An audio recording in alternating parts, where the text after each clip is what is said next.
From Doc Harris Stadium in Camas, Washington, PlayOn Sports welcomes you to Friday Night Football and what may be the game of the year in Southwest Washington, even though it's only a conference opener. A year ago, the Camas Papermakers made it to the state 3A semifinals, and they've stepped up in classification again. Their first league game at the 4A level is against the defending Greater St. Helens League champions and state runners-up a year ago at the state 4A level, the Skyview Storm. Good evening, everyone. We welcome you to Camas. Thanks for joining us here on PlayOnSports.com. I'm Todd Pickett, along with the source, Jordan Johnson. It's hard to say that your first league game of the year could determine it all, and Union will have something to say about it probably before this season is through. But this is as big a game as there has been in a regular season game for a long time here in the Southwest. Yeah, Camas brought the house tonight. I mean, everyone's here. I think they've pretty much shut the city down for this one. So it's going to be fun. I think both teams are ready to go. We spoke with both of them in detail throughout the week. So everyone's excited, and I think you can kind of feel the energy here. Yeah, Doc Harris is full to overflowing. The parking lots have been shut down for more than 2 hours.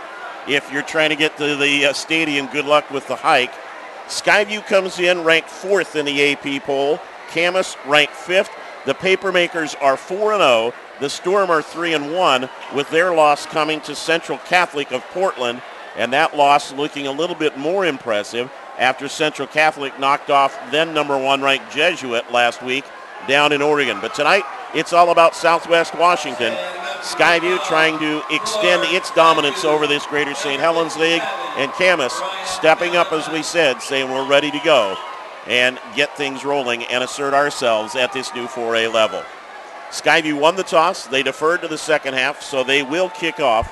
The Storm in their white uniforms, navy trim, and the Papermakers in their home black with red numerals.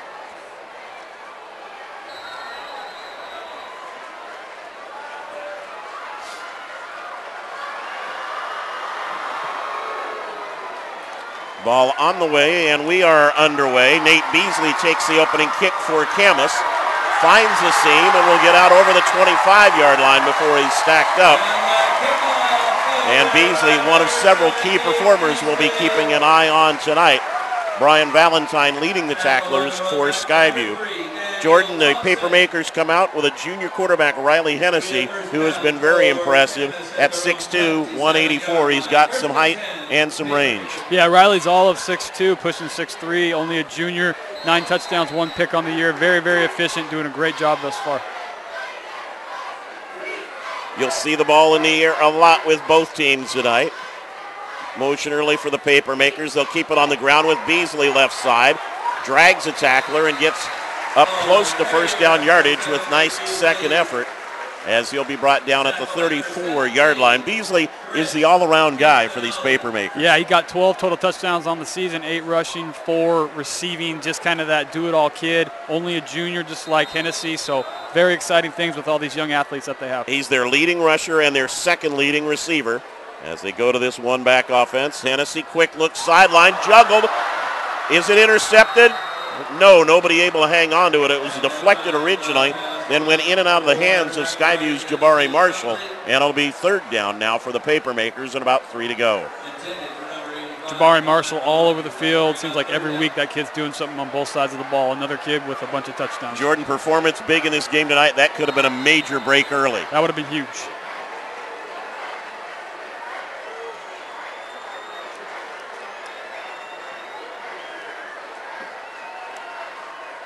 Hennessy, just a little shot over the middle, juggled, knocked away, incomplete. Marshall again there defensively along with Xavier Norman for the Storm, and they ripped that one away.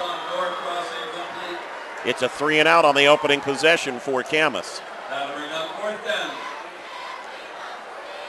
Can't say enough about the crowd here tonight for Camas. Pretty impressive. Like I said, I think they got pretty much everyone in the city here. Yeah, it's been a huge turnout. They were lined up for blocks before they even opened the gates 90 minutes before game time, and they have been urging fans to squeeze in the seats all night long. Royden Alcabendis back to punt for Camas. Jacob Dennis and Forrest Russell deep for Skyview.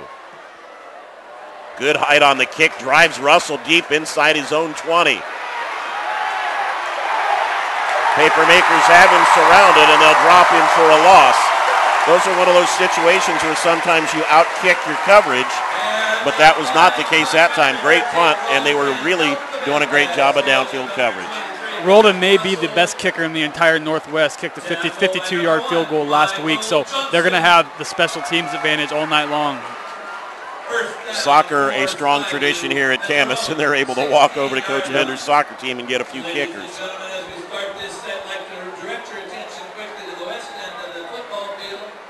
So the Skyview Storm, as we said, defending league champs. They lost the state championship game to Skyline a year ago. And not a lot of folks in the Seattle area watching to see what the Storm have. And on first down, they have their main man, Jabari Marshall, in the backfield.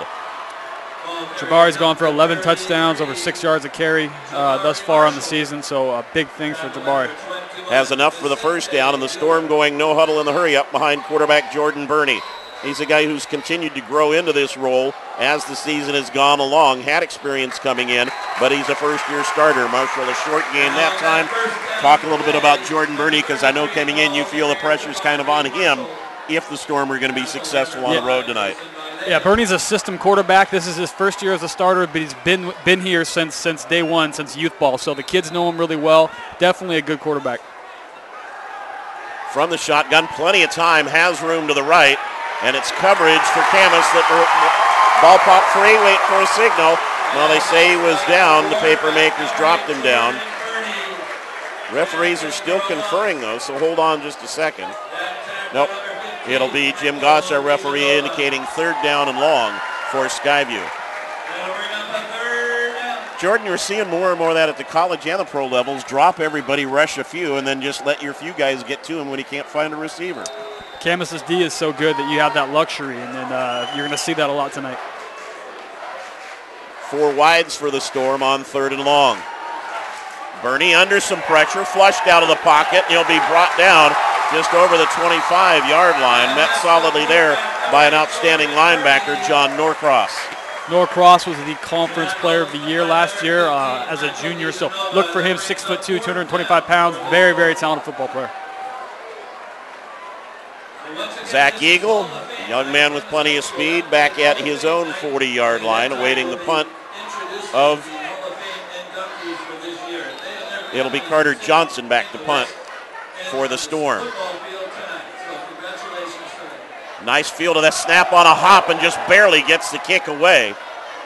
Little slip on the slick turf by the one of the Camas up men, didn't touch the ball, and it'll be down by the Storm at the 44-yard line. The Papermakers gain about 10 or so on the exchange of punts, but again, that could have been a disaster, a great play that'll never go down in the book. Yeah, great job to get that kick off. That's huge. You can't be in your own territory here. It's just a couple minutes into the ball game. That would be a disaster. Eagle repositioning now. He's been the motion man a lot. He's the inside slot guy as the Papermakers come out on first down, and he had to grab his teammate and get things readjusted. Quick handoff, Beasley left side. Defender stepped inside, and it'll result in a good gain for Beasley. Big collision on the far sideline as one of the coaches got upended. Might have been Coach Kaiser over there. Steve Kaiser not getting out of the way as Jabari Marshall shoved Beasley out of bounds. Beasley showing that speed, getting to the outside, just an extremely fast kid. Yeah, Jacob Dennis got caught inside, took a bad angle there, and that allowed Beasley to get around the corner for a gain of 3. Hennessy gets sacked from behind. Coverage there by the Storm, and Rayshawn West, 6'2", 240 senior, gets to Hennessy. Wes is one of those kids that we really need to keep an eye on. He's had a huge season, kind of came out of nowhere. Big kid, 6'2", 240, like you said. Comes off the end really hard. So a 3rd and 12 situation now for the Papermakers. White, the leading receiver, slotted inside Beal, bottom of your screen. Slant for Beal. It'll be caught, but he's short of the first down. Good plan inside as he got inside of Gage Stump to the DB. It is a 4th down and about 1.5 yards, maybe 2 to go, and they appear to be lining up to go for it. They'll go to a heavy package, bring in Jason WIAA, their outstanding defensive lineman. He's the tailback right now in the green and white shoes at 6'2", 235, and now timeout's going to be called. as Coach John Eagle didn't like the way his team was getting aligned, needed to get everybody set in the right place, and wisely takes a timeout in this fourth down situation. WIAA, the young man, was out leading the entire Camas team and students and boosters in the Haka, the Maori rugby chant, the war chant before the game, and he was rather verbal, rather vocal, and led him in an authentic version of it, I will guarantee you that. WIAA is a big kid, second team All-League D lineman as a sophomore, so he's another kid that's athletic enough to run the ball, at the same time very, very prominent D lineman. And from the South Pacific, again showing off a bit of his heritage. He had the helmet off and leading them in that. He'll be at the tailback spot. And here we go again, ladies and gentlemen. Fourth down, 1 yard.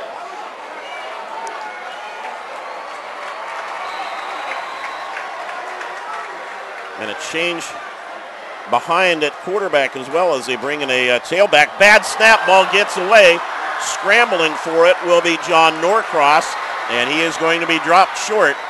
So Camas tried to go not necessarily into the trick bag, but tried to pull something out, and the snap went awry. Norcross couldn't chase it down. Yeah, Norcross and WIAA back there, both big kids, 6'2", 230, 235, so they're obviously trying to get the ball, get that extra yard. So a turnover on downs gives Skyview excellent field position at their own 48-yard line. Jacob Dennis, the Storm's leading receiver, at the bottom of your screen, wide. He'll be picked up there by Jordan Payne defensively for the Papermakers. First carry of the night for Calvin Johnson, as the Storm will mix it up by committee. Flag thrown about 4 yards downfield, and this one will likely be coming back for a hold.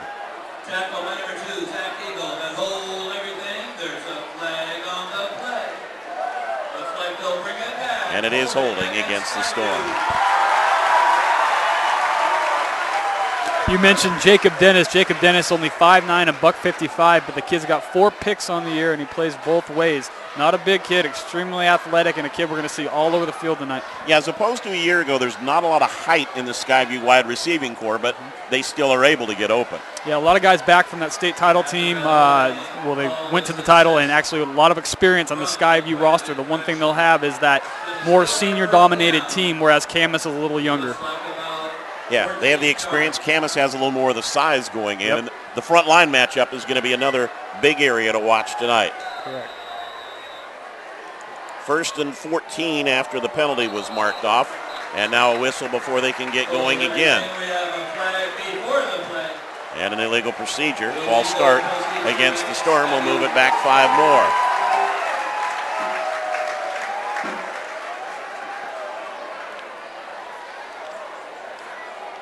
Skyview line does have size that Camas is going to be able to match up with just their athleticism, but Skyview's line, pretty big kids, averaging about 250, 260 right across the front.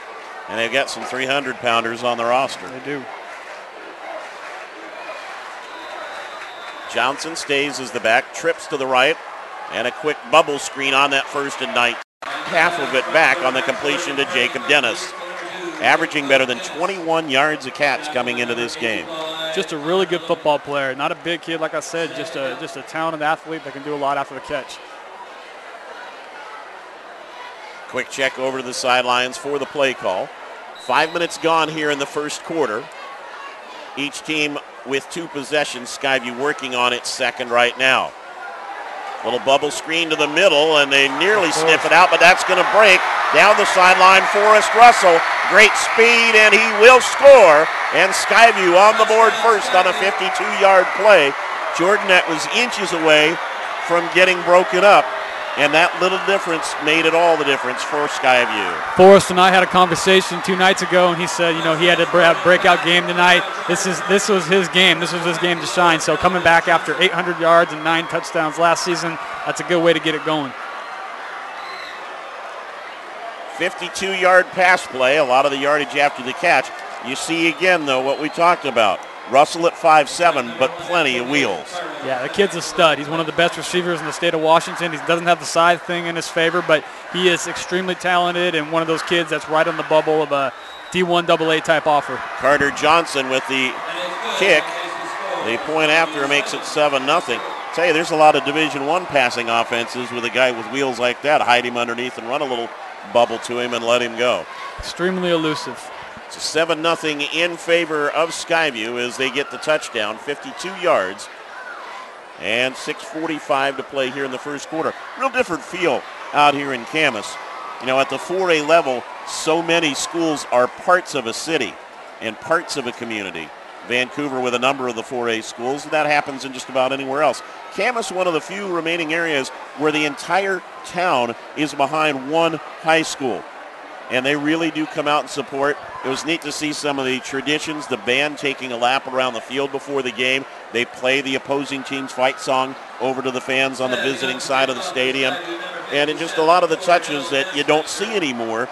But here again, as you said, literally the whole town's out. I don't know if anybody's even down at the drive-in to run the place. They may all be here tonight. Then they'll all go back and unlock the restaurant after the game.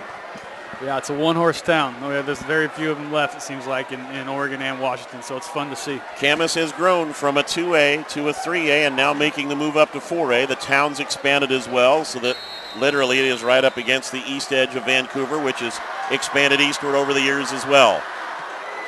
We get back underway with a mystery kicker for Skyview. And again, Beasley on a return, finds the seam. And he'll be out to the 40-yard line before the Storm finally bring him down.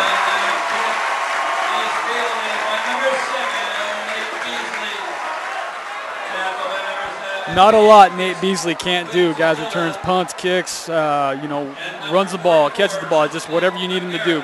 Best player probably on the team. Yeah, if he's not on the field, it must be halftime. Yep. Yeah. All right, after giving up the first score of the game, we'll see what the Papermakers do here. Hennessy, who's thrown for nearly 1,200 yards coming into the game, averaging just under 300 a contest. Ball bobbled on the exchange, the pullback, and Hennessy will throw underneath. Nice job to keep his composure. It'll go for no gain as Norcross catches it. Well, a yard they'll give him now beyond the line of scrimmage. Jordan, we've seen a couple things now. A bad snap to the side, the little missed exchange there. Early nerves? Yeah, I think there's a lot of excitement. I mean, rarely do you see a game like this, especially the season opener where you got the entire town here and a lot on the line in the first week of the season, regular season. It's not a make or break, but it could determine the number one spot when all is said and done. Nice little sprint draw there will get him up close to first down yardage. And Vicente Huber carrying it that time, so a little bit of the depth for Camas in the backfield. He'll spot up at the 48. He's 2 yards short there. Carter Johnson leading the tacklers for Skyview. And a 3rd and 2 there. Eagle in motion. Little brush exchange, and Huber has the first down and more. Flag thrown, though, and it may come back. Jordan, he was so eager to get rid of the ball in the exchange, the hole opened so quick. Yeah, I think, like you said, just a little bit of nerves. I think everybody's going to settle down here shortly, and they'll be able to do some good work. It is holding against Camas. That will bring the ball back, so the first down run will be nullified, but the Papermakers will still have a feasible down and distance because the flag was actually thrown beyond the markers, beyond the first down. So it will not be as bad as it could have been as they march it off. It's going to be about a 3rd and 8 for Camas as they spot the ball at the 42-yard line.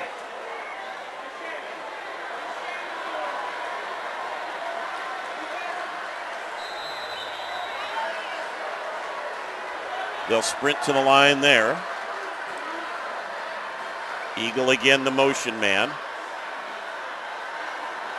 And they'll try their own little dump check screen.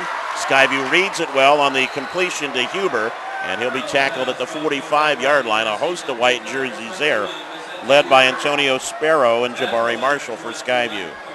Impressive speed on the Skyview defense. I think after week 1, that loss to Central Catholic really woke them up. The last 3 games, they've blasted every team they've played, so they're playing very, very well right now. Since that loss, they beat Columbia River, 3A school, but their rival in Northwest Vancouver, 42-0. Beat Lakes 35-14, and then won on the road at Enumclaw 44-7 last week. Another beautiful kick. And again, they'll try and run it back. Dennis is going to be swarmed under and brought down just outside the 10-yard line. So the Papermakers winning the field position battle with the nice leg there from Alcobendas, but giving up the initial score. He's a weapon, though. Yeah, absolutely. Definitely the best kicker, or at least one of the best kickers in the Northwest, a kid that you were going to see kicking for some school here college-wise soon. He's slightly built, but he's got plenty of leg. Yeah, it kind of belies his size. Got a boot.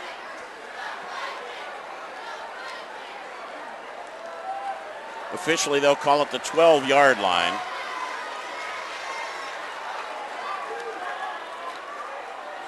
And they'll run it up the middle to Marshall for a short gainer.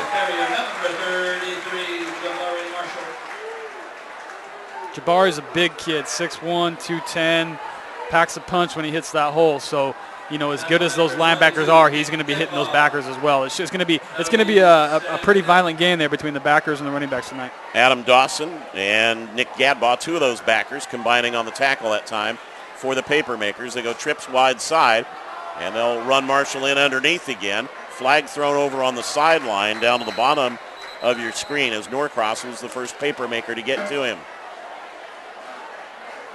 Ball carrier number 33, Tamari Marshall. Tackle by number 12, John Norcross. And hold everything. There's the flag on the play. Procedure against the Storm, so it must have happened right at the snap. And they threw it down on the bottom of your screen, the near sideline here, to march him back 5 more.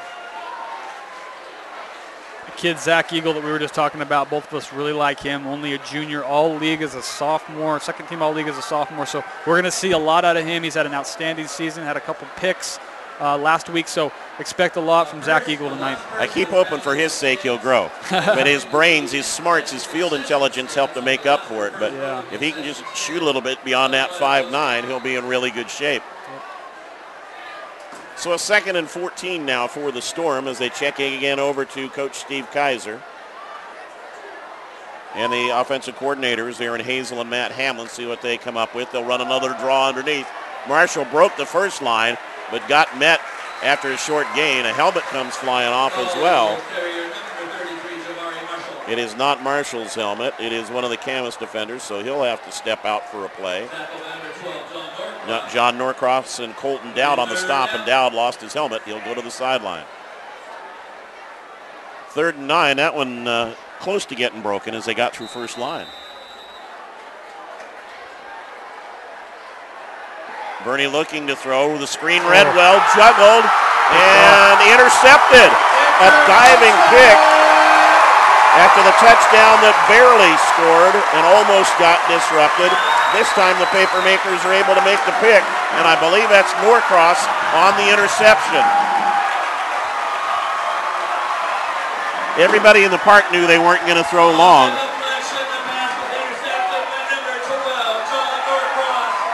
And the Papermakers get their first big break at the 5-yard line.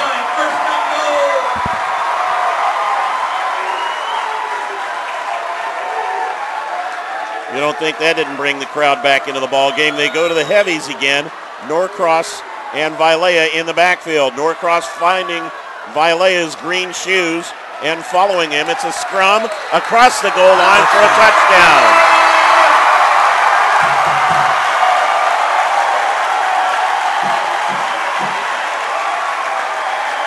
That one's almost unfair. Yeah.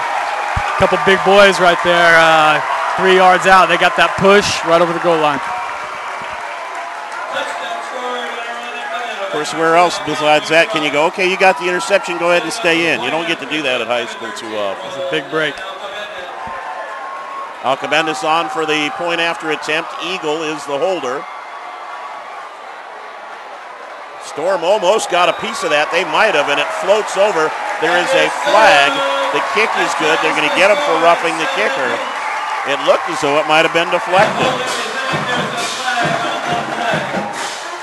And in case you hadn't guessed, we're seated right behind the band here tonight.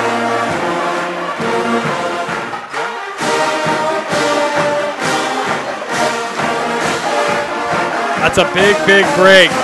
Big, big break for Camas right there.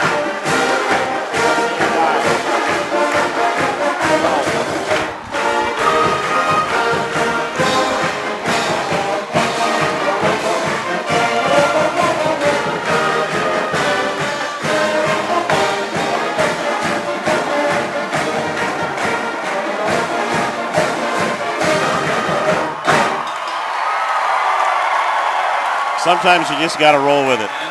Never bother out shouting a 160-member band. Yeah, you you do what you got to do. The pride of the Papermakers, and they're up after a couple of great plays by Norcross. The interception and the 5-yard run. I think some of these band members are just about as excited as the actual players. Oh, yeah. And I'll tell you what, some of the guys down in the student booster section, I watched them pregame. Some of them are bigger than some of the kids in uniform. They got plenty of size out here. This Camas crowd puts a lot of crowds to shame throughout the whole entire Northwest. I mean, if all these guys can get out and all these families and everybody, I mean, I think this is something everybody should take note of. And, yes, it's about a half-hour drive only, but Skyview with a great turnout of visiting fans as well. So stands are just packed. A super atmosphere both ways. Yep.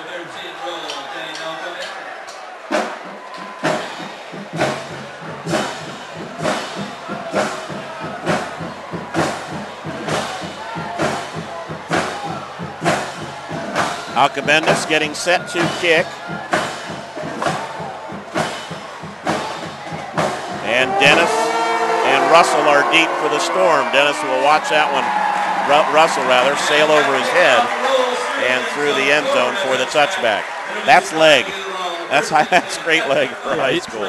No joke. He was on his back last week, kicked a 52-yard field goal. Didn't know it went in until he heard the crowd, and they cheered. He knew. So the kid's got a boot.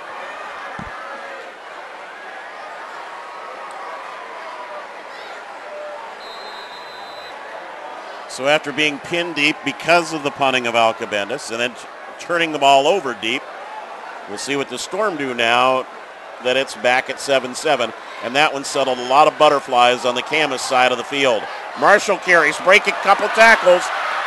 One man left, and that was Eagle who tripped him up in the backfield, but not after Marshall shows his pedigree, as you mentioned, averaging 6 yards a carry this year. Yeah, just a very good overall athlete, returning all-league linebacker. Got to play running back this year, 6'1", 210. Very, very tough kid, 11 touchdowns on the season. You've kind of projected him more on the defensive side of things at the next level, right? Yeah, we have him ranked as one of our top linebackers in Washington, so, you know, he's good enough to play offense, though, for sure. There's going to be a hold on this one as the wide receiver Dennis was trying to secure the corner for Forrest Russell, and they see he got inside and held the defensive back, so this will come back. By the way, when you hear him say we, you want to know who we is, it's NorthwestEliteIndex.com. Go there if you want to know the skinny on just about any kid who steps on a football field in the Northwest. That's why we call him the source. Bunch of good athletes out here tonight. If you just look at the field, you got a bunch of collegiate level kids, juniors, seniors, even a few sophomores. So it's really exciting to see these kids go head to head because we know they're going to be next level kids. This is an area, to be honest, that statewide for many years kind of got overlooked a little bit. Not only for the teams, but also for potential recruits, and it's starting to get noticed a little bit more. Absolutely. Camas being 4-0, Skyview getting to the state title game last year, a lot to be proud of. And Camas has rolled offensively. In fact, you're looking at the top two scoring teams in the state at the 4A level coming into tonight. Skyview 1 and Camas 2. Marshall with the carry, and he'll get about 6 on it, get them back to where they'll be in a third and about 10 to go, make it 9 to go situation. Well, they didn't give them a very good spot, actually. They pulled it back to the 39, so it's going to be a 2nd and 10 from there. Jordan Burney takes over for Kieran McDonough, who is now the Portland State starting quarterback. So as a freshman, yeah. So big shoes to fill. Marshall up the middle as they fake the fly sweep motion, and he'll be good for about 5 or 6. And I think Camas will certainly key most of the defensive alignment on that play to Marshall and not worry as much about Russell on the fly, although he's got the wheels to get to the corner too. You get Forrest one-on-one, he's got the advantage almost every time. Inside of 2.5 to play first quarter, and a 3rd down situation for the Storm here. Might have turned upfield early, but no call.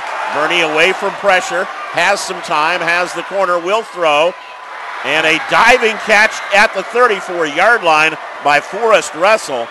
Quarterback put it in a spot that only Russell could reach, and he made sure. Forrest is a really tough kid to keep track of. He bounces around, he cuts, he jukes, he does anything he needs to get open, and Jordan knows him very, very well. They've grown up together, favorite target. We're going to see a lot more out of Forrest tonight. First time Skyview has snapped the ball on the Camas half of the field. And on the brush read, on the pullback, Bernie brings the ball back out of Marshall and is stacked up for no gain. Are you surprised that you're seeing the Storm run the ball this much so far? I think they need to right now just to keep a healthy balance. I think they don't want to show anything too early. And, you know, with Jabari and Jordan being as athletic as he is, I think it's something they can do, or at least they want to be able to show that they can. And we have a timeout called on the field. Nope, an unsportsmanlike against Skyview. A dead ball, unsportsmanlike conduct foul. So somebody had to have said something.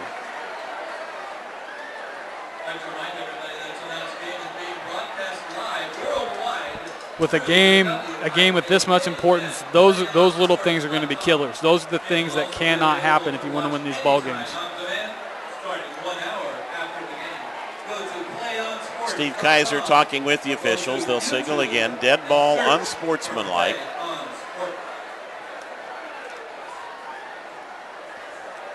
Now let's see where they mark it off from, because they actually threw the flag in the backfield. They will mark from the line of scrimmage, but it's a big 15-yard walk-off against the Storm. Takes the ball back out to the 49-yard line.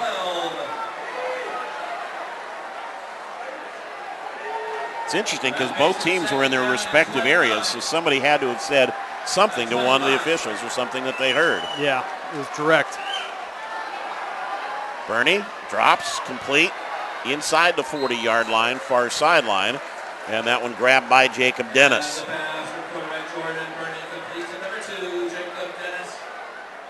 Again, getting about half of it back makes it a manageable situation here at 3rd and 14. They'll go trips far side, wide side, and now everybody back up again to look at the call.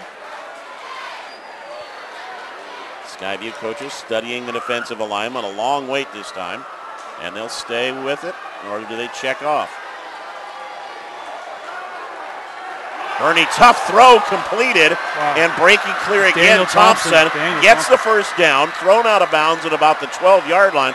I think he threw that one sidearm under an armpit. Jordan is a extremely elusive quarterback that knows what he needs to do. Daniel Thompson is filling in for Riley Henderson, and Daniel's going to have a big year. He came to all of our stuff in the offseason. Outstanding athlete. We're going to see a lot out of Daniel. But, I mean, Bernie turns around. There's a defender in his face. He's not aware of him on that little pivot, and he really rescued the play. Yep. 1st and 10 from the 12. On the zone read, Bernie will take it inside the 10 down to about the 8-yard line. Jordan's got to be clutch tonight. He's got to be mentally there, and he's got to be able to, get the ball in the end zone when they are in the red zone like they are now. Looks again over to the far side. As we mentioned, Aaron Hazel and Matt Hamlin, the co-offensive coordinators for the Storm, and a 2nd and 6 call here. Thompson in motion. They will try to fly sweep it. Gets under one tackler, but he held on to the ankle and brought him down. Good pursuit down the line. That was just an immediate read by Michael DeGenova along with Nick Gadbaugh. That will bring the first quarter to an end. It'll be a 3rd down for Skyview inside the red zone when we come back. At the end of 1 quarter of play, opening night in the Greater St. Helens League in Southwest Washington. It's Camas 7, Skyview 7. You're watching PlayOnSports.com, your destination for high school sports.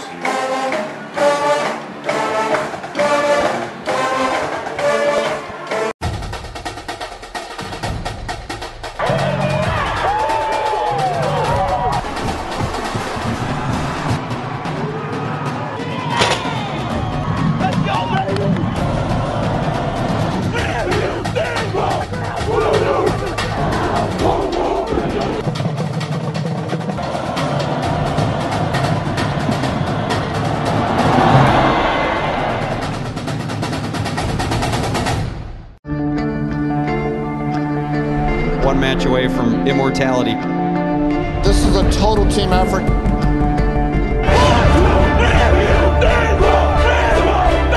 gonna come at you. One shot at this.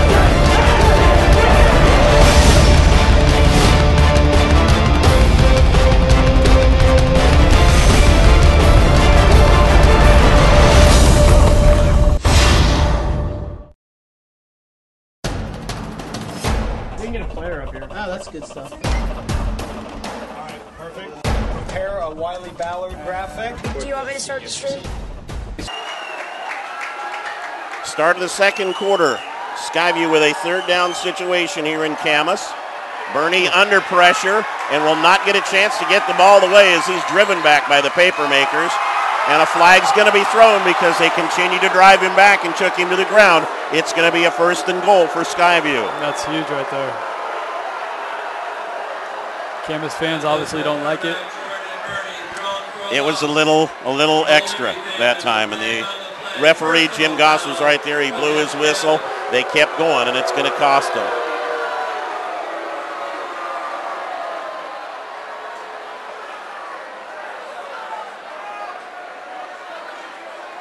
And let's see, because again, that flag's thrown deep. I may have to change that. It may not become a 1st and goal by the time they walk it off, as the flag was thrown clear back at the 27-yard line.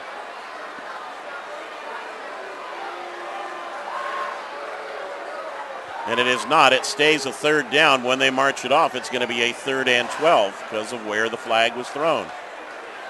Well, let's check that as they've respotted the ball now. They will put it down at the 9-yard line.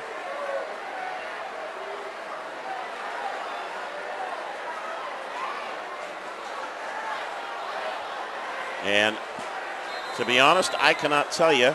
The scoreboard says it's 1st down. The chain gang says it's 4th down. The officials haven't really signaled. They didn't give the signal for either one of those downs. So your guess is as good as mine, and a timeout's going to be taken by Skyview.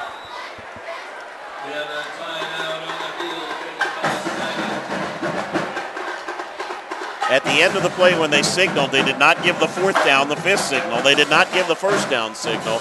So I think the crew's got to double check some things too, but I will go with the 4th down call with the chain gang. It is at the 9. They can get a 1st down at the 3.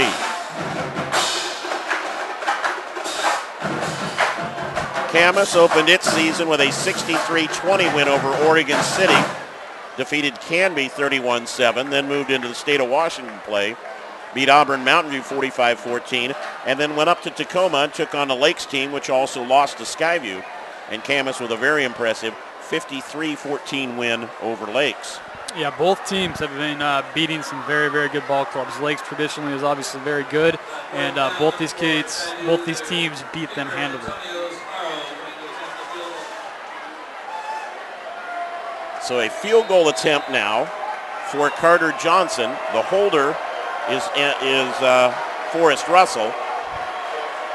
A 26-yard field goal attempt, and it is good. It is good. That makes the score 5-10, Camas 7. Johnson with plenty of leg himself. And 25 seconds into the second quarter, Skyview on top by a score of 10-7. A little bit of a victory there for the Camas defensive unit, getting the stop and holding them to 3. Anytime you get in the red zone tonight, you're going to want to put the ball in the end zone with both of these elite offenses going toe-to-toe. So, yeah, I mean, it is what it is. You take your 3 points, but you definitely want to try to get in the end zone. Any observations from our opening quarter? Both teams, kind of probing one another and trying to find some weaknesses. Skyview not looking down the field quite as much as Camas, but neither team has really looked for anything in terms of a big gainer or a home run yet. Yeah, both teams feeling each other out. I think the team speed definitely shows from both ends. I think you can tell right away that both of these teams are 2 of the best teams, not only in Washington, but the Northwest. So definitely an exciting ball game to look forward to here. I'm not sure we've seen anybody try a pass over 15 yards yet. I don't think. We've all been in underneath for the most part so far. Yep. Colton Dowd, linebacker for the Papermakers, being looked at over on the Camas sidelines. We'll see if he jumps back into the game when they're back on defense. Cornell Vassbinder is handling the kicking duties here for Skyview. Our quarter break, let us check with the Skyview coaches and get that name for you. And this one will be taken at the 5-yard line by Beasley. Up the middle this time and gets spilled just over the 25-yard line.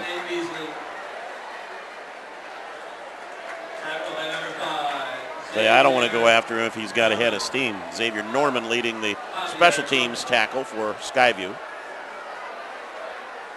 Nathan Beasley, a 3-sport athlete, 4-point student, only a junior, 12 touchdowns through 4 games, so his numbers obviously speak for themselves. Another kid you don't like very much. Yeah. No. Hennessy with Beasley. Zone read, broke the first tackle. Once you break one against this, you're in good shape. And it'll go down to the Skyview 40-yard line before Jacob Dennis runs him out of bounds. Speak of the devil. Jordan, so much of defending that zone read is assignment football, and you've got to make the initial tackle or your numbers are going to really be a problem for you. Yeah, there's some game breakers here. If you don't make that tackle, you could have some serious problems. So tonight, I'm sure the coaches talked about that beforehand. Trips right, they go right back to the attack again. Beasley off the left side, short side, down the sideline, stepped out of bounds. No, nobody's marking him as having stepped. Yeah, it looked as though he went out, but he takes it down. Yeah, it appeared to, but none of the officials on that side called it. And he's all the way down to the 12-yard line. 28 more yards on that carry. You don't get that big a run in short side boundary a lot of the time, but he was able to get the corner.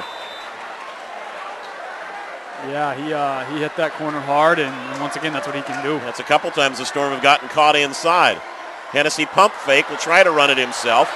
Gets around the defenders who got inside, makes them miss again, and Hennessy with a sparkling run down to the 4-yard line. That was individual effort. Yeah, Riley Hennessy, one of the top quarterbacks in Washington, only a junior, another kid that we're going to see a lot of. Looks like they're going back to their big backs here. Hennessy, yep, out of the lineup. Norcross in front of WIAA.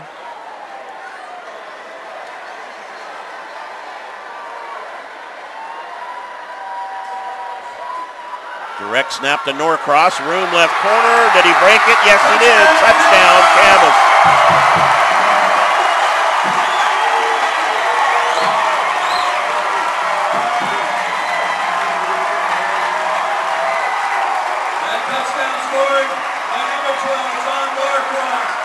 Norcross will be the guy who shows up in the stats, but it was the speed of Beasley and the artful dodging of Hennessy that set that score up. Yeah, they got a couple juniors doing a lot of work for them, and then obviously the big boys with WIAA and Norcross, they're able to get in the end zone when they get inside the 5 or 10. Alcobendis on again for the extra point attempt. Eagle is the holder, got the ball down well there after a somewhat awkward snap. And Camas takes its first lead of the night.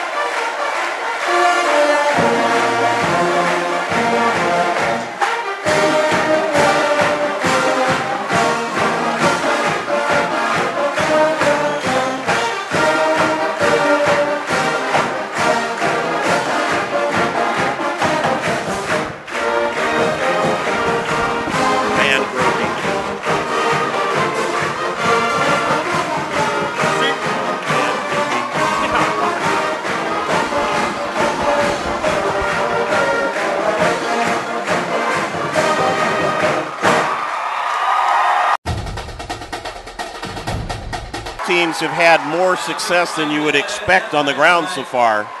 And if they're able to keep doing that with their lines, we're not going to see the ball in the air as much as we thought. No, they want to keep it on the ground if they can, like you just said, and use those backs, keep the clock running, and see if they can get in the end zone like they just did right there.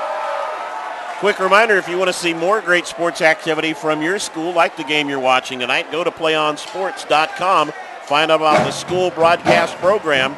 You can get all your games and other activities broadcast on the web at PlayOnSports.com/SBP.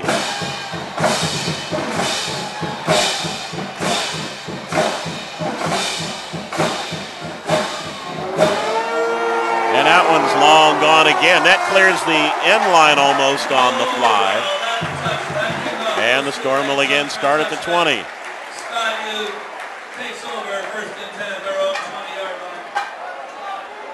I'll take over here while Jordan checks his tweets. just crazy. I know. It doesn't end. You're the only guy I know who gets tweets from players during the game while they're playing. I said, what are you doing? If their coaches find out, I'll tell you what. I know. I'm going to hold it as ransom. Is it like, what are they putting it in their sock and pulling it out? Well, I'm like, why are you talking about winning when it's in the second quarter? They got to update you, during the game. Yeah. Short drop, Bernie. Throw completed in the slot. It'll be for a first down out to about the 32-yard line. A solid hit there on the catch by Forrest Russell. Controlled passing, but they gave him a big cushion there. Yeah, Forrest is a kid that super dangerous. I'm sure they got a game plan for him specifically. And once again, he's almost got 100 yards already. Calvin Johnson, right side, and takes that to about the 41-yard line. Calvin Johnson's done a really good job filling in for Jabari when he's needed a rest. He's averaging 5 to 6 yards a carry, so he too is a good running back. Chris Quintanilla in briefly at the wide receiver spot. Dennis back in for him. The fake Russell on the fly sweep. Give to Johnson. He powers ahead. A flag thrown into the pile late, and they'll probably have a hold somewhere in that. Might have been a face mask. That's got to be the most delicate flag toss I think I've ever seen from an official. It is the face mask, yep. That'll add on to what was close to a first down run and give the Storm a first down out toward midfield. We'll see if this is the full call. They signal it over to the sidelines now. Skyview got a lot of big game experience last year with their state championship run, so they got used to playing in front of crowds like this and games like this, which is only going to help with this type of scenario. So you can take that as as an advantage. Skyview. Yeah, it was a program that took a little while to get going. Second newest school in the Vancouver area, newest in the Vancouver School District. But once they started rolling, they have enjoyed a lot of success under Coach Steve Kaiser. Fly sweep for Russell. Tries to jump it outside. Nice job of turning the corner. But the Papermakers did a great job, Jordan, of just continuing to string that one along. Yeah, you don't want to do too much east-west with them. I mean, Camas is so fast and so good on defense. I mean, if you look at the scores from the last 4 games, any of those points that were scored were primarily against their second and third guys. So, very, very good first team. No gain on the play. Again, 2 of the top teams in the state in all the polls. They're ranked amongst the top 6 teams in the state coming in. One will fall a little bit after tonight, no doubt. Not a whole lot of room there, but a great job to duck underneath by Johnson and turn that into some positive yardage when he looked like he might be stopped for a loss.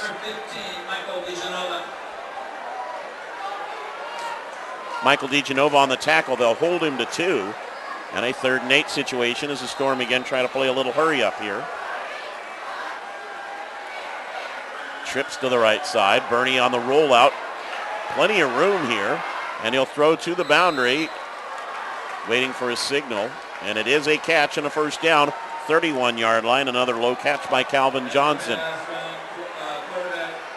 Jordan, they rolled him to the corner, and there was just all kinds of room there. He could have gone run pass. Yeah, Jacob Dennis actually caught that ball. Dennis on the grab? Okay. He usually number 11. Now he's number 2. Yeah. Great catch, and once again. Had 2 and 24 both pop up right there at the sidelines. So thanks for the help. Bernie with a nice read there as he made the fake, and about half the defense followed Marshall that time. And that's the best read on the zone read that he's had so far tonight. Yeah, he can use his feet. He's actually a very, very athletic kid. He's got a pretty good arm, and then he can run. So as we've seen early, he's very, very versatile. 4 minutes gone in the second quarter. Camas leading at 14-10 on a pair of short runs by John Norcross in a heavy alignment, and now a flag thrown. A little confusion by the Storm as they were looking at the play, trying to jump around. I think they're going to get him for some motion. Again, Jim Goss is our referee tonight.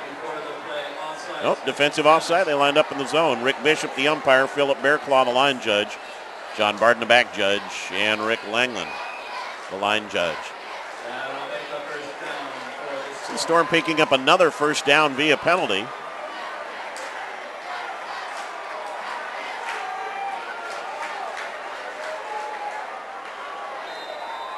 And they'll spot it just outside the 20-yard line.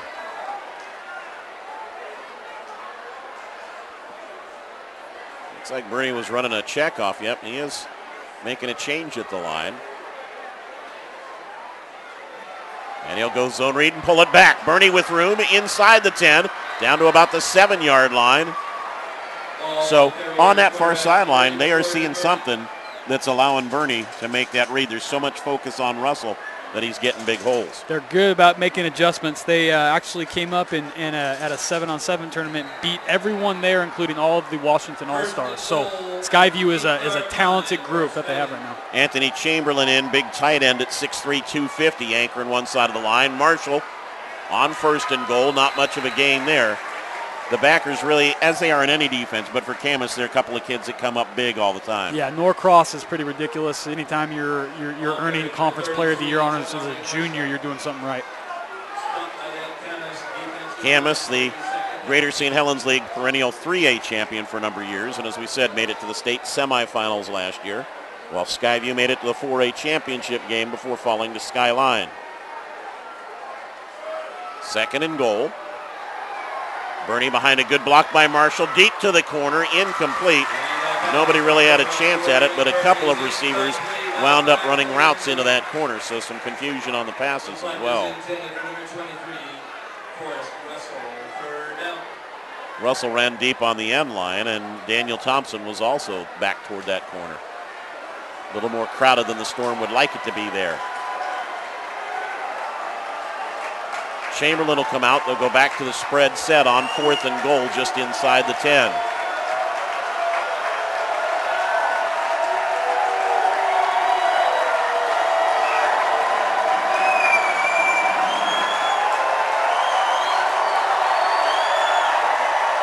Make it third and goal, sorry. Bernie all day long had a man sideline, runs it instead, and he'll be down to about the 3-yard line. He had Forrest Russell to that far boundary. Didn't throw it to him.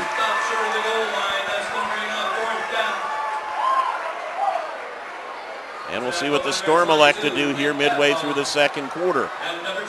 They will bring out the field goal unit again. Johnson's hit a 26-yarder already. This one would be a 20-yarder off the right hash mark.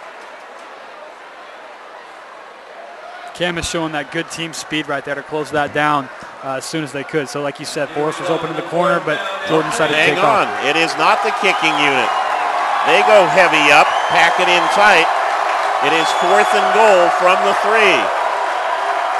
And they will look to throw out of it. One man in the pattern, touchdown. Russell pinned the man inside and broke to the corner.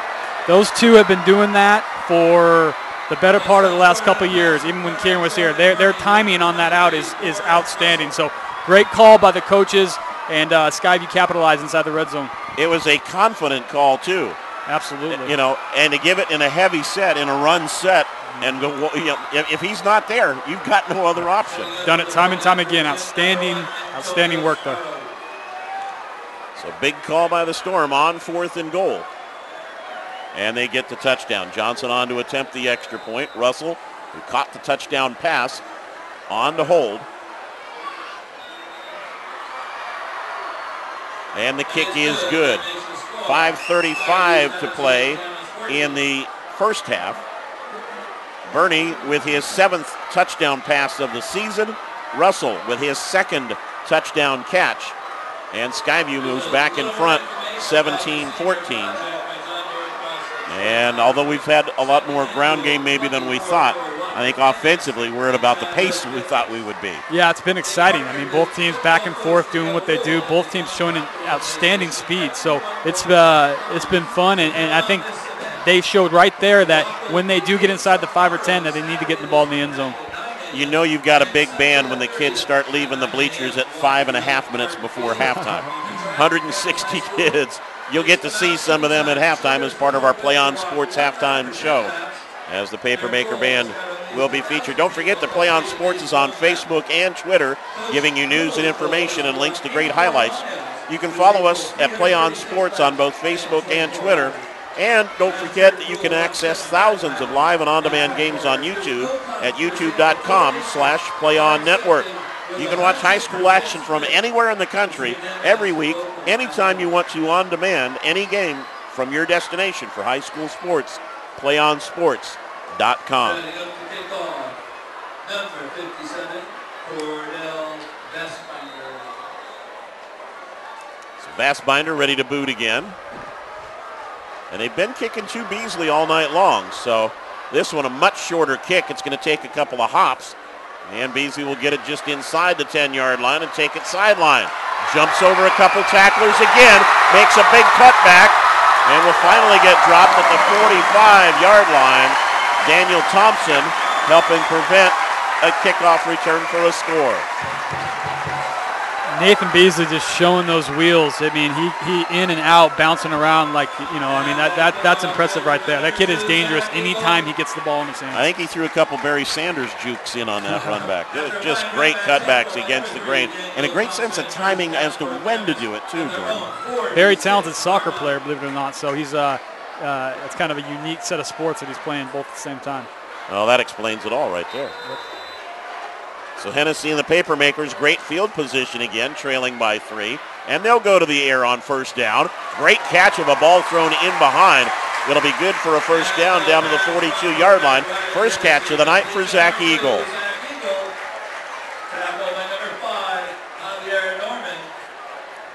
Zach Eagle's one of the best two-way athletes in the state, especially as a junior. They'll play hurry up, run the zone read themselves. Nice solid one-on-one tackle, flag thrown on the play as the ball was carried by Vincente Huber and Chris Quintanilla with the tackle.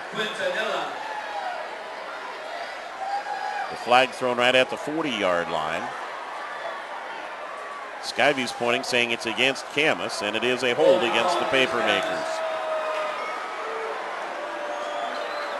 Still plenty of time, better than 5 minutes remaining in this first half.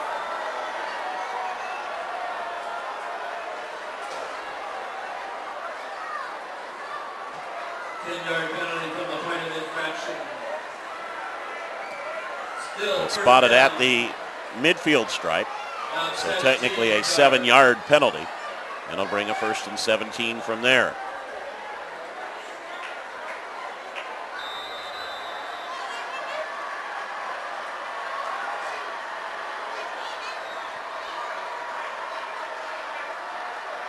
Sweep to the inside for Huber, who had a couple of nice runs earlier in the quarter, and he'll take it down to the 40-yard line before he gets pushed back there. Jabari Marshall leading the tacklers along with Rayshawn West for the Storm.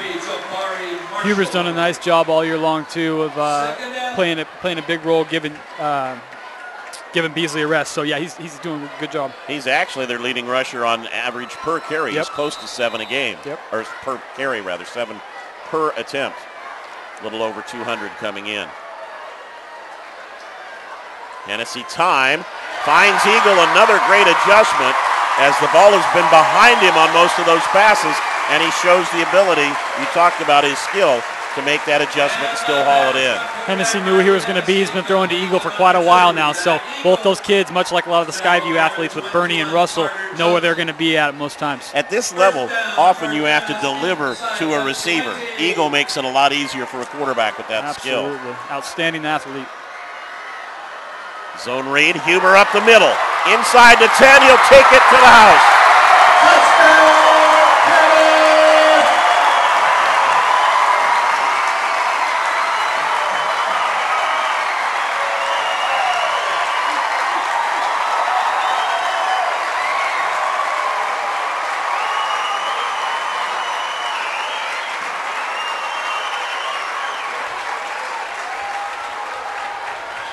Touchdown scored on a run by number 21, Vicente Huber. Setting up for the point after number 13, rolled in, Alco Mendez. Nice job by Eagle, grabbing the high snap, and the kick is good. And it's good. That drive took them 1 minute and 27 seconds. They were a lot more confident with that starting position out near midfield, and John Eagle opened up his offense that time. Both teams showing off their offenses early, so typically not allowing too many points against one another, but right now we got almost 40 on the board already. Well, we mentioned these two teams among the best in the state in all the polls coming into tonight's game. In the AP poll, Skyview was 4th, Camas 5th. Tacoma News Tribune, Skyview 4, Camas 6. Seattle Times, they were 5 and 6. And in the Score Czar, which is a new statewide computerized ranking system, and you can go to it. It has rankings for Washington, Oregon, and Idaho, all based on computerized strength of schedule. And they say it gets better as the season goes along, so don't put complete stock in the early season ratings. But that computerized system has Camas at number 2 in the state, Skyview 5th, Union of Vancouver at 11th, and Battleground, which is still undefeated in non-league play, at 12, making the Greater St. Helens League on that computerized board the number 1 ranked power conference in the state at the 4A level. Very interesting. As we said, Union will have a few things to say, although they were defeated by Jesuit in non-conference play, as yet another kick sails into the end zone. And Battleground, as we mentioned, is undefeated, although they will be tested now as league play gets underway. Battleground winds up facing these two teams back-to-back in the last 2 weeks of the season. Roldan's leg is just incredible. It's the Camas kicker can just boot the ball, so yeah, that's pretty impressive. There's your easiest job. Yeah. Kickoff coverage team for Camas. You don't have to do anything. Put anybody out there. Okay, Roland, go ahead. Yeah, attaboy. I'm going back to the sideline now. All right, so again at the 20-yard line for the Storm, they're going to be there a good chunk of the night with a little more than 4 to play. Johnson, the ball carrier, will get about 2 off the left side. Huber leading the tacklers that time for the Papermakers along with Norcross. Storm going to the line directly. Still plenty of time. They don't have to feel a panic situation at all, but both these teams love to play attack offense. Good feel of the high snap. Little underneath toss to Russell. And he'll just kind of dodge in there and try to find a little vertical crack to turn it upfield for a couple more yards. It's not the easiest throw for a quarterback, Jordan, in all that traffic. Even though it's a short route, that's a lot to sort through. Well, they got burned early when they did it down in their own end zone, so they got to be very aware. They don't need to be getting picked off right here. Big play in this half, a 3rd and 3 for the Storm. Again, force the defense to come to the line. Now Camas will try to adjust after the calls. Good field of a low snap. Out route thrown incomplete as he threw it short behind Jacob Dennis. One of the few passes from either quarterback tonight that has really not been a catchable ball. Yeah, that's not typical Bernie. Usually he gets up there. Yeah, Bernie at better than 62% completion rate. Hennessy at better than 61%. Coming into the game tonight. And a situation here again where Camas gets a little bit of a break on field position now, depending on the boot. Whistle before they got going. A little surprise there that Carter Johnson didn't take a practice boot on that one, but timeout was called by Camas. Interesting time to call it, and reduces them to just 1 timeout for the remainder of the half. Do you change strategy? I don't know if they'd had block called and they're going to change to return or vice versa, but that's certainly an interesting place to call a timeout. Yeah, I think Skyview is definitely going to want to lock it down here and keep Camas at least away from 7 points. They got some good momentum, pretty much been even for the first part of this ball game. So, the goal, I'm sure, is just to keep Camas out of the end zone however you have to. It was a very quick conference as well by the Papermakers. Coach Eagle going out, one of the assistants going out, and there was not a lot of talk. They do not bring 10 up to the line. They have changed the alignment now. They have 2 back, 1, albeit only about 15 off the line. So I think they're going to play defensive against a possible fake. They bring him in. Might have gotten a piece of the ball. Camas coaches scream, and it takes a big forward hop in Skyview's favor, and they're going to get about 20 yards out of that roll as Nick Gadbaugh came through almost untouched up the middle, which is a surprise because they didn't have that many on the line. Yeah, if not for that roll, it's almost at the line of scrimmage. So still starting with real good field position here. Yeah, at their own 48-yard line, and remember it took them less than 90 seconds to go a little further the last time. So this is a key stretch right here for the Skyview defensive unit. They don't want to lose contact before halftime, trailing by 4 here. Keep an eye on Rayshawn West, number 94, big kid coming off the end. He causes trouble for most offenses. Norcross out as a tight end position. West is at the top of the defensive line, the 4 for Skyview, 94. Little miscommunication. Throw picked off. He threw it right to Quintanilla, and Skyview has a break. Quintanilla is going to get chased down from behind and tackled there by Eagle, I believe. But Skyview gets a break, and they're at the Camas 35-yard line, and still plenty of time remaining there. Tackle is actually made by Jordan Payne, and he's a little slow to get up after making the stop. Both of these teams extremely even through the first half. Turned the ball over here and there, but talent-wise. That play almost reminded me, and it's almost as if the quarterback said, left in the huddle and then went right. I mean, didn't it look like that? The ball fake seemed off. All of it seemed off right there to me. Definitely not on the same page. So Hennessy throws his first pick, only his second of the season. Bernie threw his third of the season earlier, and the Storm will try to capitalize before halftime. Short run there by Marshall. Ball carrier number 33, Jabari Marshall. Tackle by number 12, John Norcross. Dennis to the bottom. Russell slotted inside Thompson to the top. And they'll make a second check over.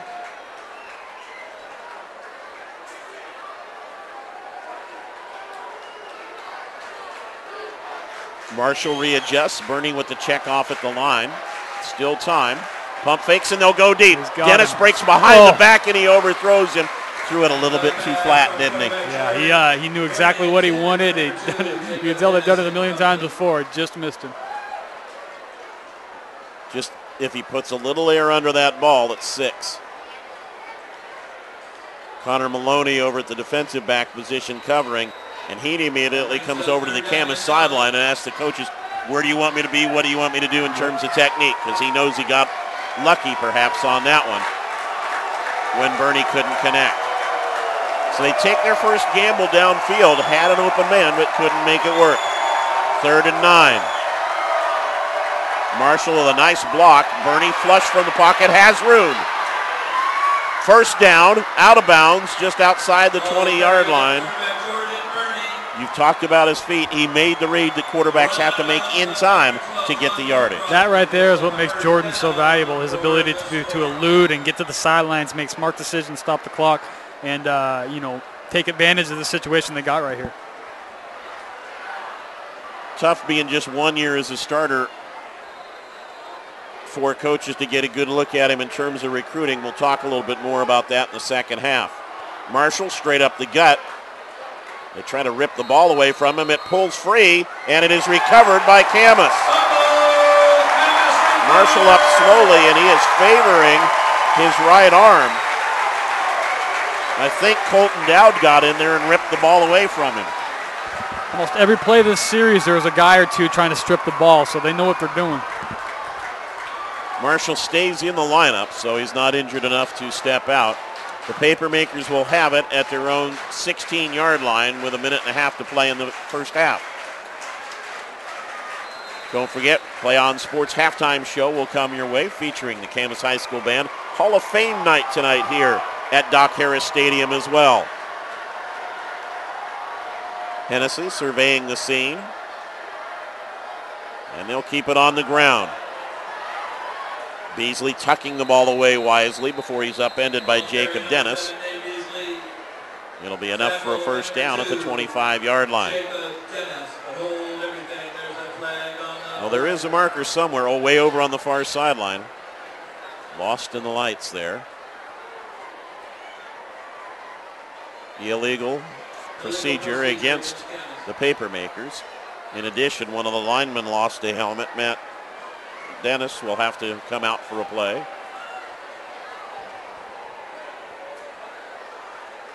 So instead of having the first down and being in good position out over the 25-yard line, you probably tuck things back in a little bit here now with the procedure. Definitely be safe. Don't turn the ball over. We've already had a couple big turnovers inside their own territory. So, yeah, make smart decisions here for sure.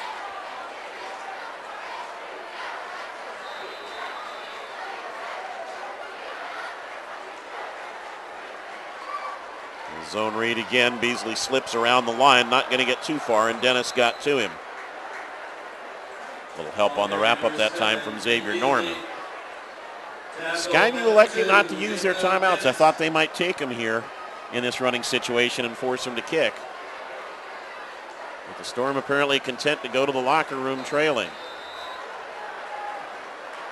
Inside the final minute of the second quarter.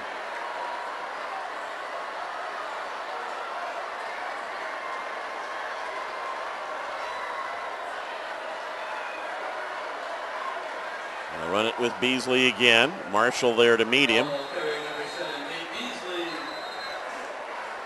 Along with Tristan Magara. And a timeout now taken by Skyview. 36 seconds remaining in the second quarter. Well, they might have gone to that a little earlier. Yeah, well, I mean, if they can get a stop here, can make it fourth down, you know, they can bring the house and see if they can block a punt. PlayOnSports.com is not only your destination for Friday night football action, it's also the place for the most comprehensive coverage of high school playoff and championship events in all sports from across the country. PlayOnSports.com, high school sports lives here. Also, Friday Night Lights will be on Channel 12 tonight, Fox 12 at 10:30. So you can watch for highlights of our game. Well, so far every bit the battle we thought it would be, and still a generally more open second half to come. Very exciting first half. Just shows off all the talent on the field, to the top teams in the entire Northwest. So this is definitely everything and more than what was expected. Breeze starting to pick up a little bit, going from right to left, east to west across your screen. We'll take a look at that in the second half as it swirls a bit now. And a third down situation here as the Papermakers will run it around the left side. And again, Beasley protecting the ball, making sure nobody gets to him. And he takes it beyond the sticks for the first down, which will probably take care of any situation in terms of Skyview using any more of their timeouts. Make them the 32-yard line. First down for Camas. First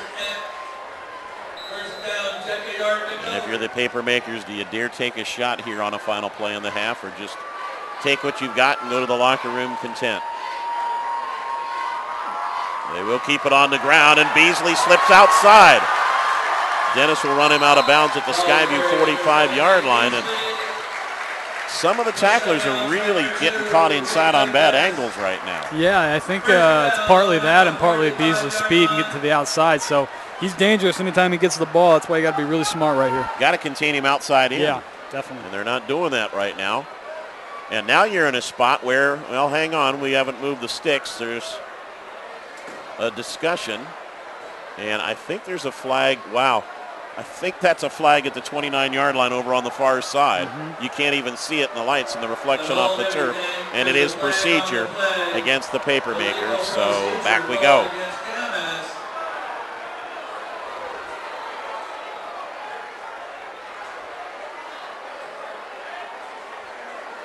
So when you thought about maybe taking a shot and lobbing it, back you come inside your own 30-yard line. Camas coaches pointing down to the other end of the field, talking to the officials.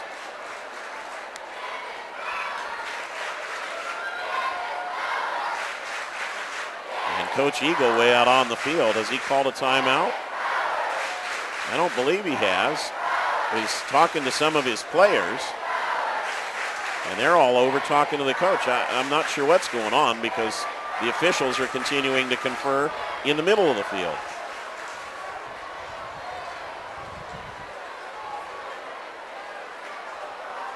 You got to think they'd be content just kind of going into halftime. Yeah, from here. Yeah.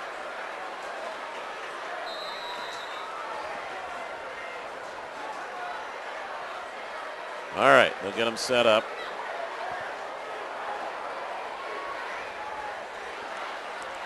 After what was a big run, it's a 1st and 15 now. You'd think everybody in white's watching number 7 in black in the backfield. There he goes again, breaks a couple more tackles. Outside man got pinned, and he's out of bounds right back where he was a minute ago at the Skyview 45. Just so fast hitting that corner, just incredible speed. So they're going to make some adjustments on him at halftime for sure. Yeah, they keep letting themselves get pinned to the inside. They'll spot it at the 46 of Skyview. 15 seconds left to go. First and 10 at the 46-yard line of Skyview. Run him one more time, and then maybe you take your shot for the end zone then. They still have a timeout remaining, and now they're going to take it as they could not get set up properly. Now that's a little disadvantage there. They didn't get the personnel out on the field, and so it would have given you the activity of being able to run Beasley up the middle and call the timeout. Now they're, unless they get 10 plus again. It's going to give Skyview a little time to adjust and adjust for each situation, so they definitely wanted to get that off. Here's a dilemma for you now.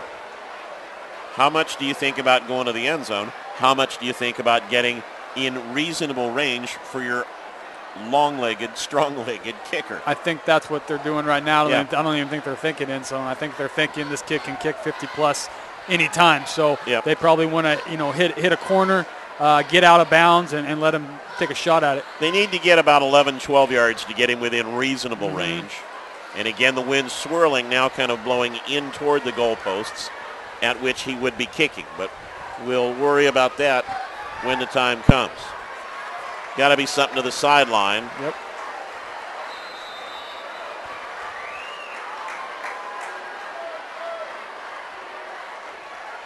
They fake the sweep, and they will look to go in underneath. Beasley, a nice catch, forced out of bounds at the 38-yard line. He is short of the first down, but he got out of bounds, and so they still have time for perhaps another play. If they can get 2 yards, they'd get a first down and get a clock stop to move the chains. It's a good shot there from Quintanilla. Yeah, Quintanilla. Yeah, they may just go long end zone here. Let's see. And that was a really silly play in that, just in the fact that the clock was already stopped. They didn't need to drop it. They didn't need to take the snap and ground it at all. So yeah, they're going to let him take a shot here from 55. yeah, this will be a 55-yard attempt. As Jordan told you, he hit 52 last week. Fans are up. The wind is swirling back and forth, more into his face, and now timeout called by Skyview. It may be in the 70s and 80s today, but they'll still try to freeze the kicker one more time. Yeah, this is this is within his range. This is like we talked about, one of the best kickers in the entire Northwest. So very interesting here. What do you think? Yes or no? You say he hits it. All right. I like, you're a confident man. I like that. Yep. Wind now swirling sort of right to left across the goalpost face. So he's going to have to make a little read for an account for the wind here too. Don't forget the PlayOnSports.com halftime show comes your way next. And there will still be some time left after this play. All right. He's got the leg for it. Does he have the accuracy? From 55 yards away.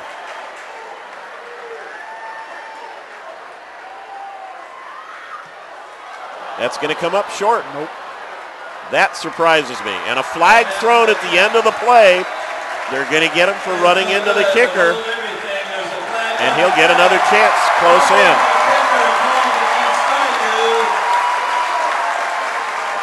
Wow. I think that wind is having an effect right now with what you were talking about. So you can minus, 5 yards off his average or whatever it is. Well, 0.3 of a second left. It's the 5-yard variety. So we'll try a 50-yarder now. And the last one wasn't close.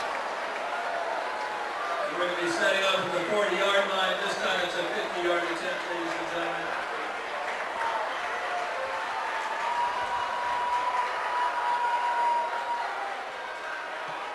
That's got the distance. No good. Missed it to the left from 50. It looked like it, but the officials wanted to keep us in suspense for a minute. Fans were up on their feet. It's just wide. And a little electricity as the Papermaker fans will cheer their team off the field. At halftime, 4th-ranked Skyview trailing to number 5 Camas. It's the Papermakers 21 and the Storm 17. Lots more action to come from Doc Harris Stadium in Camas.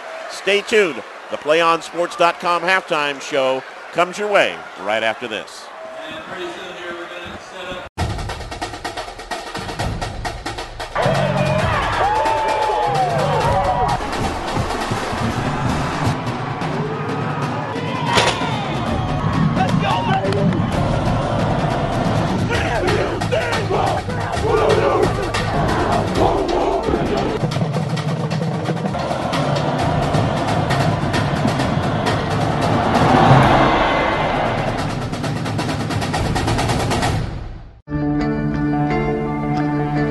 One match away from immortality.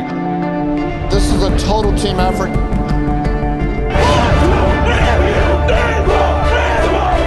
We're gonna come at you. One shot at this.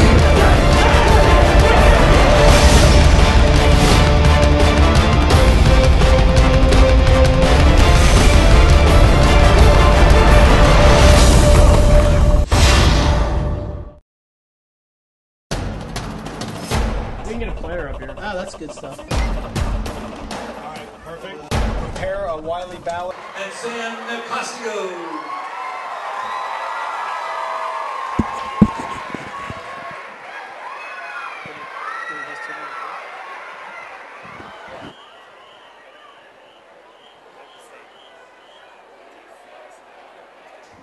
And this is the March of the Olympians.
Good evening again, ladies and gentlemen. At this time, we would like to direct your attention to the field as we honor the 2012 inductees to the Camas Hall of Fame. Ladies and gentlemen, please welcome our Hall of Fame inductees, beginning with Mike Sharp. Walking in on behalf of Mike Sharp will be Don Barnard.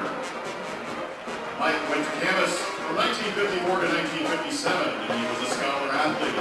He was a standout three-sport athlete. In 1957, he averaged 20-plus points per game and scored 409 total points in basketball. He was also selected to Southwest Washington All-Southwest Washington basketball team and recognized for his service in ASB as president at various clubs and had a 3.9 GPA. Jerry Fabrio. Jerry attended Camas High School from 1974 to 1977. His sports were track and football. He won the state javelin title in 1977 with a throw of 192 feet 4 inches. He was a 3-year letterman in track and football and was a starting quarterback for 2 years. At the University of Washington, in track and field, he had a college best javelin throw of 211 feet 11 inches. Jim Newquist. Walking on behalf of Jim would be his son, John Newquist, and daughter, Dana Kovach. Jim attended Camas from 1937 to 1940, and best known for his prowess on the football field. In 1937, he was a starting halfback on the undefeated 10-0 team. In 1938, he scored 132 points in 7 games, ranking 2nd in the state and 5th nationally. He was on the Oregon Southwest Washington All-Star team and was a halfback at the University of Oregon. Peter Myers. Peter attended Camas High School from 1970 to 1973. His sports were wrestling and football. He was the first state champion in CHS history in any sport. He had the 1973 state title in wrestling in the rugged 148-pound weight division, helping CHS to place 4th.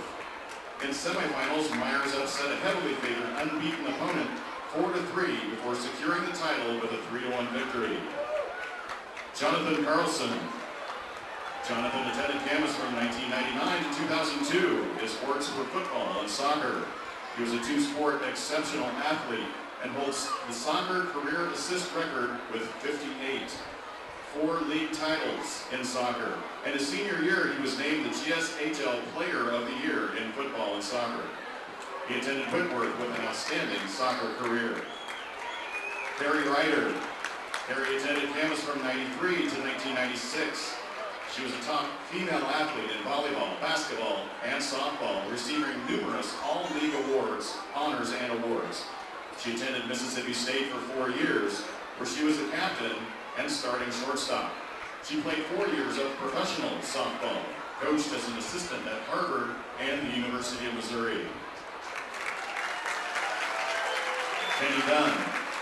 Walking on behalf of Kenny Dunn is his wife Kay and daughter Sue Dunn, escorted by Ken Skelton.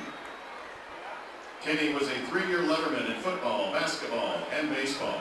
Selected to the All-State football as a fullback, the first Camas athlete to receive this honor.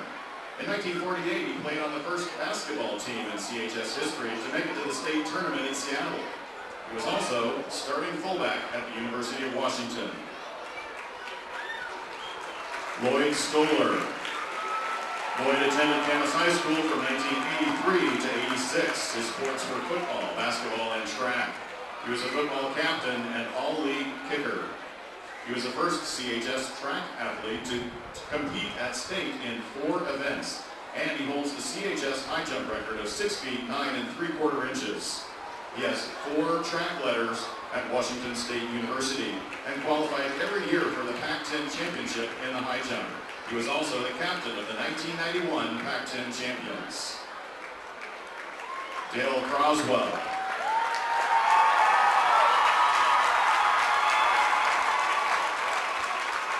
Dale has 31 years of volunteer service as the voice of the Camas Papermaker football team. Famous for his phrase, "Hold everything, there's a flag on the play." Honored in 2011, having the press box at Doc Harris Stadium named the Crow's Nest.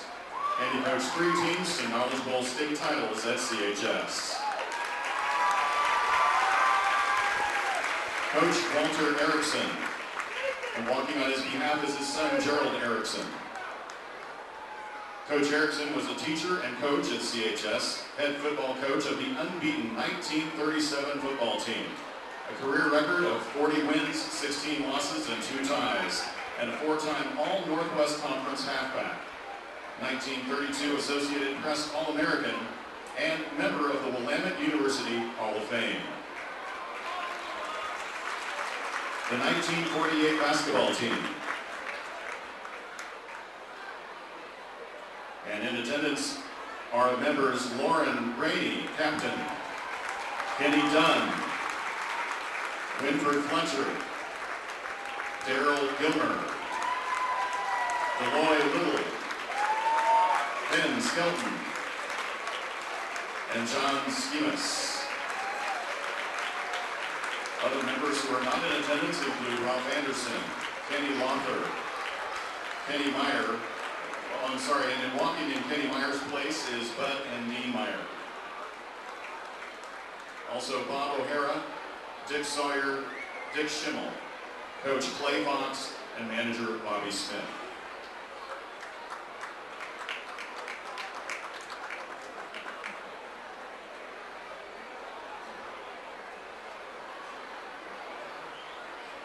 The 1948 basketball team was coached by Clay Fox, the first CHS team to reach the Washington State basketball tournament since its inception in 1923. 4 members of the team were named to the Southwest Washington League All-Stars, including Lauren Rainey, Dick Schimmel, Bob O'Hara, and Kenny Meyer. The 2002 softball team. Players and coaches in attendance. First of all, the coaches, Ted Buck, Don Cheney, Michelle Beardshear, and Russ Barber.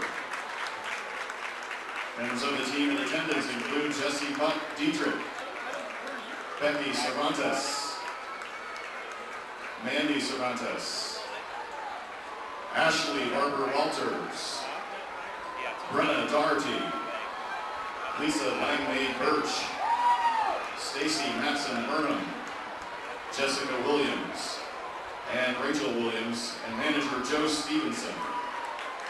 Players who are not in attendance tonight include Diana Anderson, Jessica Ellaby, Ashley Markart, Christy Pepple, Sheena Salisbury, Kim Skura Caldwell, and Katie Simpson, and manager Nico Listek.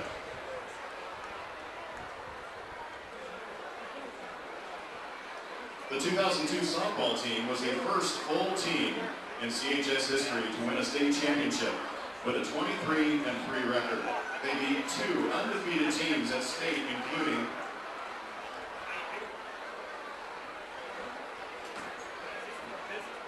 WF West in the 3-1 in the title game. 10 seniors on the team contributed to an overall 87-19 varsity record during their 4 years at CHS. Many of the team members played either volleyball or softball in college. Ladies and gentlemen, please honor our 2012 Hall of Fame inductees.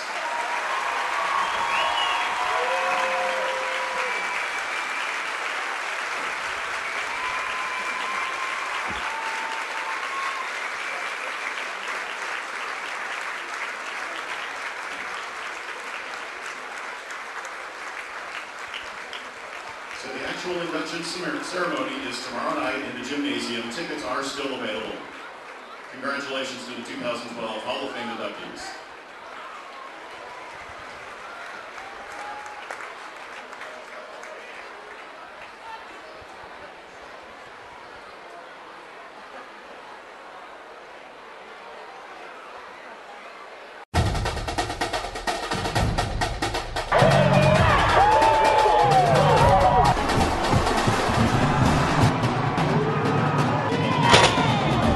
Let's go, baby!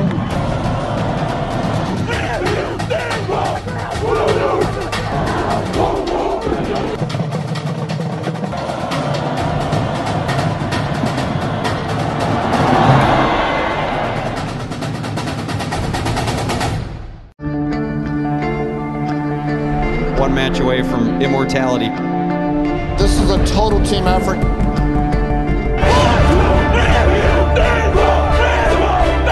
gonna come at you. One shot.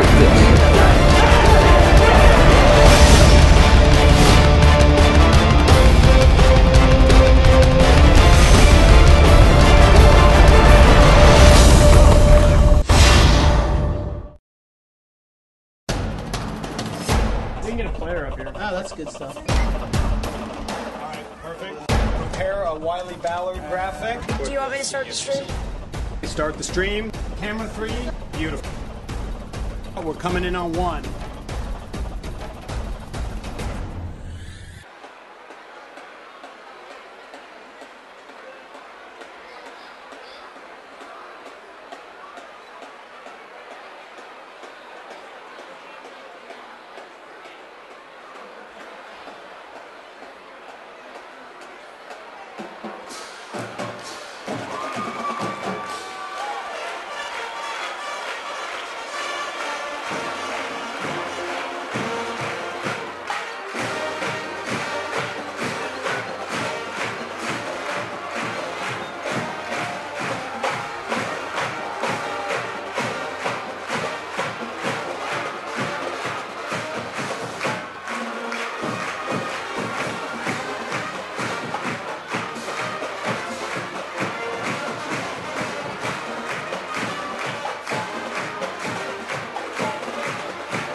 One match away from immortality.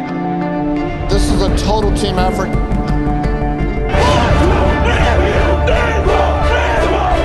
We're gonna come at you. One shot.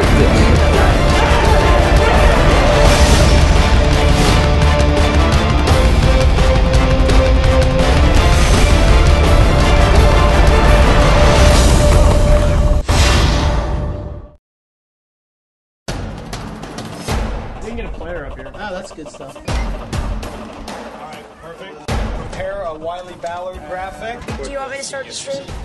Start the stream. Camera 3. Beautiful. We're coming in on 1. For more information on how your school can join the PlayOn School broadcast program, go to playonsports.com/SBP.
Yeah, they just do that.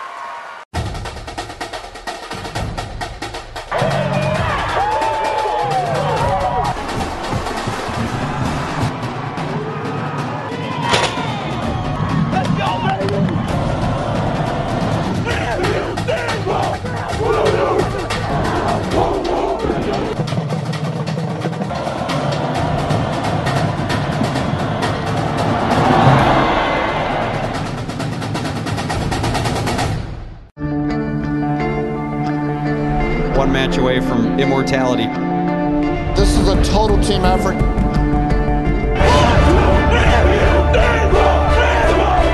We're gonna come at you. One shot.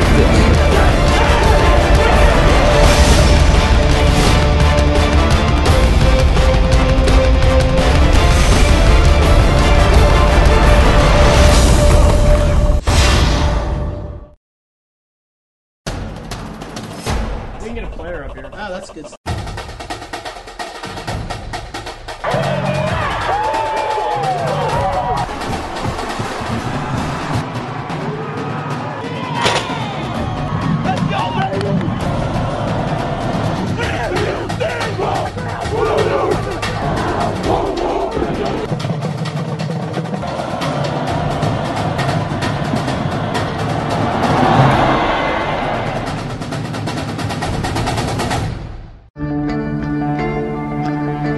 One match away from immortality. This is a total team effort. We're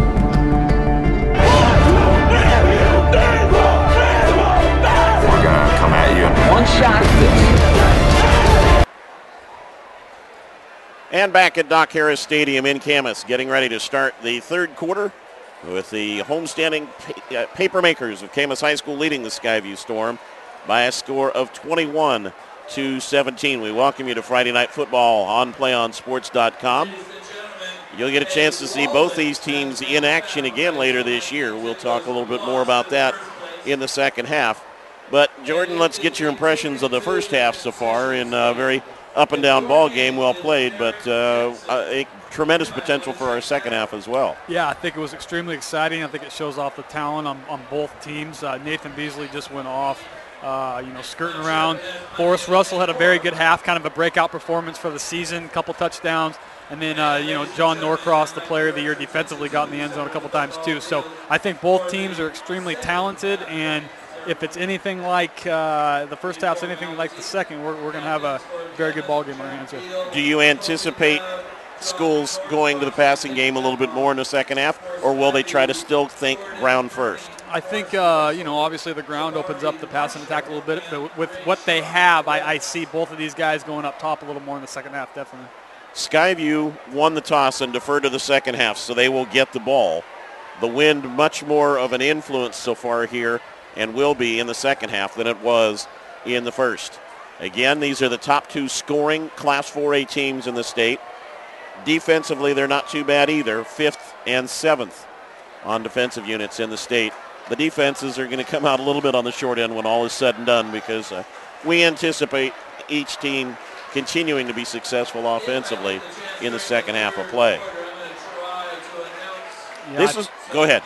No, I was just going to say special teams-wise, I think that's going to be a factor with the kicking game, with Camas having such a good kicker, and with both return men. We saw Beasley almost return a couple kicks there. So I think, keep the special teams. They're so close, both offensive and defensively. I think special teams will have a play here. You do a lot about advantages, disadvantages in your forecasts. Special teams, I think, was an area we didn't cover very much, and you'd have to say, from what we've seen so far, that is a plus in Camas' favor. Absolutely, very true. I think that should have been, especially for this game, covered a little more just due to the... Well, we don't know going in a lot of the time, to be honest. So. True. But, yeah, you're absolutely right. I think with both return teams and with the kicker here, I think it's definitely going to be a factor. This is when you know you're at a big game. Two other factors I discovered during the break. You know you're at a big game when there's a line to the men's room at halftime. You know you're at a big game when the 50-50 pot is already over $1,100 and still growing. It's like a bumper sticker. There's what the wind does. You see how much shorter the kick is. It does just barely clear the goal line for the touchback, but Alcobendas' kicks have been going to the back end prior to that.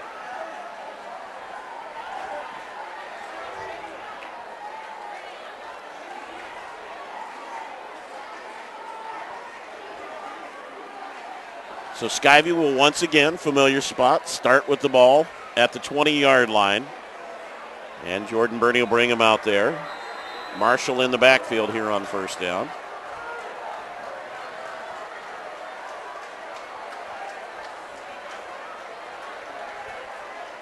Russell, a slight motion, and Marshall will carry. Interior of the Camas line, as it has all night keys on him, and actually brings him to about a half-yard loss that time. Tacklers led that time by Nick Gadbaugh and Colton Dowd. John Norcross also there.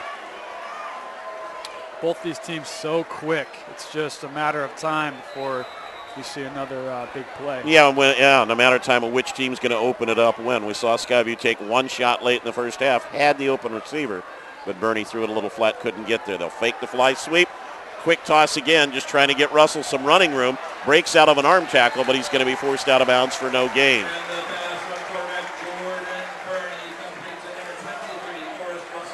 Good secondary help coming over there. They're all going to be aware of Forrest, obviously, after the first half. Almost 100 yards receiving and a couple touchdowns.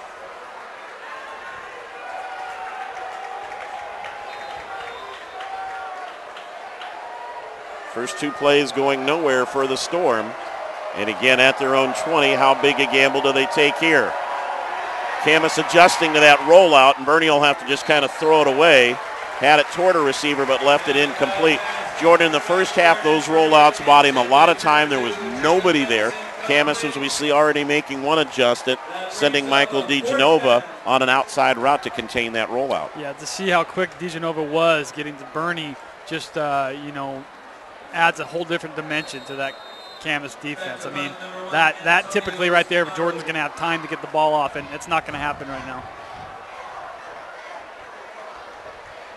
Carter Johnson to punt. Eagle back in return, waves for the fair catch, and will take it at the 47-yard line of Camas.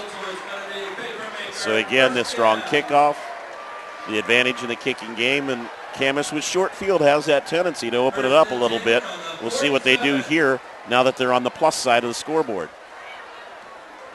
Yeah, this game, if this game could get out of control quick, if on a couple big plays with with both teams' arsenals, so it'll be very interesting how they combat the big play here. If you weren't with us from the start, tied at 7 at the end of one quarter. Skyview moved back ahead with a 26-yard field goal from Johnson. Camas took its first lead at 14-10. Skyview back 17-14, and Camas 21-17 to get us to the intermission. A lot of it with this young man, Beasley, who will take the ball into the Camas half of the field. Tackled there by Chris Quintanilla, who's seeing a lot more time in the secondary as this one goes along. Jacob Dennis also there, and some help from Rayvon West. That's Rayvon on one end and Ray Sean on the other for the Storm.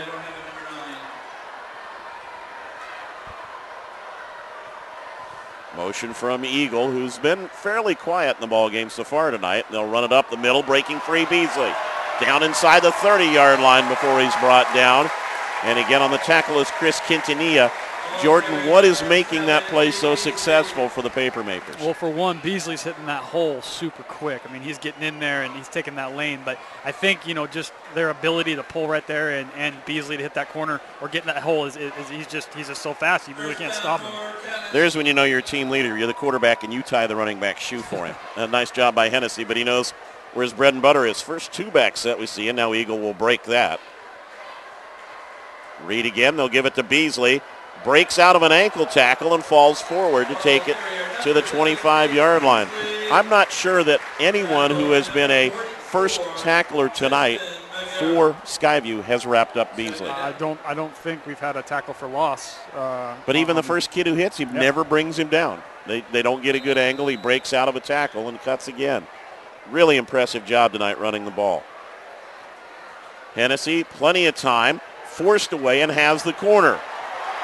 15 and out of bounds, and it'll be a first down for Camas at the 14-yard line. I'm impressed with Hennessy's ability to scramble and move, especially for a kid that's pushing 6'3". He looks extremely athletic and coordinated, and we know he's got the arm. So I mean, he's obviously one of the top junior quarterbacks for a reason. Jack Beal at the bottom of the screen. Zone read again. Beasley bounces off tacklers, finds some room outside, and gets down to about the 10.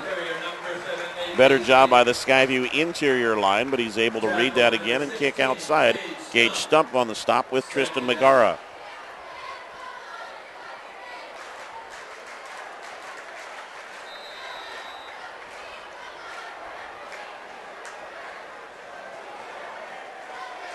Hennessy lines them up again. Same play, Beasley left, Beasley right.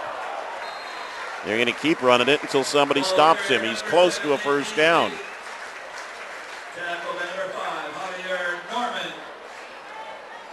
They'll spot him just short, and immediately the Papermakers come to the line. 3.5 yards to go. Hennessy checks Beasley again, readjusts his pads this time. And Beasley again spinning off a tackle will make it 1st and goal for the Papermakers. Willie Lopez hit him. He spins away from the tackle and falls forward. It's amazing at $175 that Beasley is able to continue on and bounce off tacklers like he does. So being he's only a junior, I don't even want to think about what he's going to do next year. And after all that work, he has to come to the sidelines now. It's time for the heavies again. Norcross and Vilea in the backfield.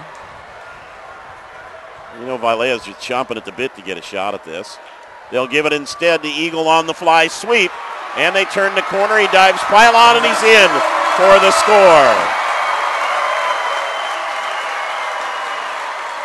Coming back. Somebody got an arm on the corner.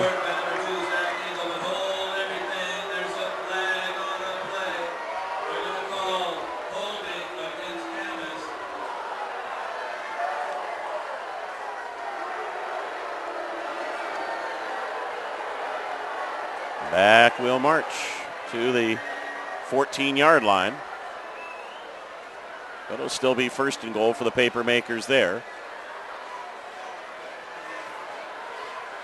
And the heavies will come back out. Interesting, after all the running between the tackles, they make them dive inside and go fly sweep that time, a good call. And they'll come back to the normal set now. Little empty look this time as they bring Beasley up to a wing. Now stepping back.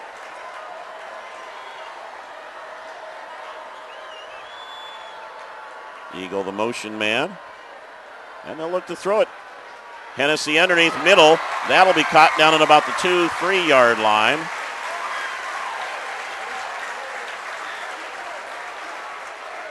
And that one going to Connor Maloney.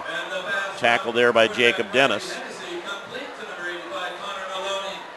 2nd and goal there, and back in come the big fellas. All right, they gave away the fly sweep last time. What do they do here?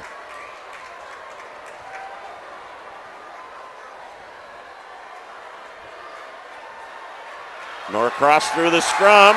Touchdown, Camas.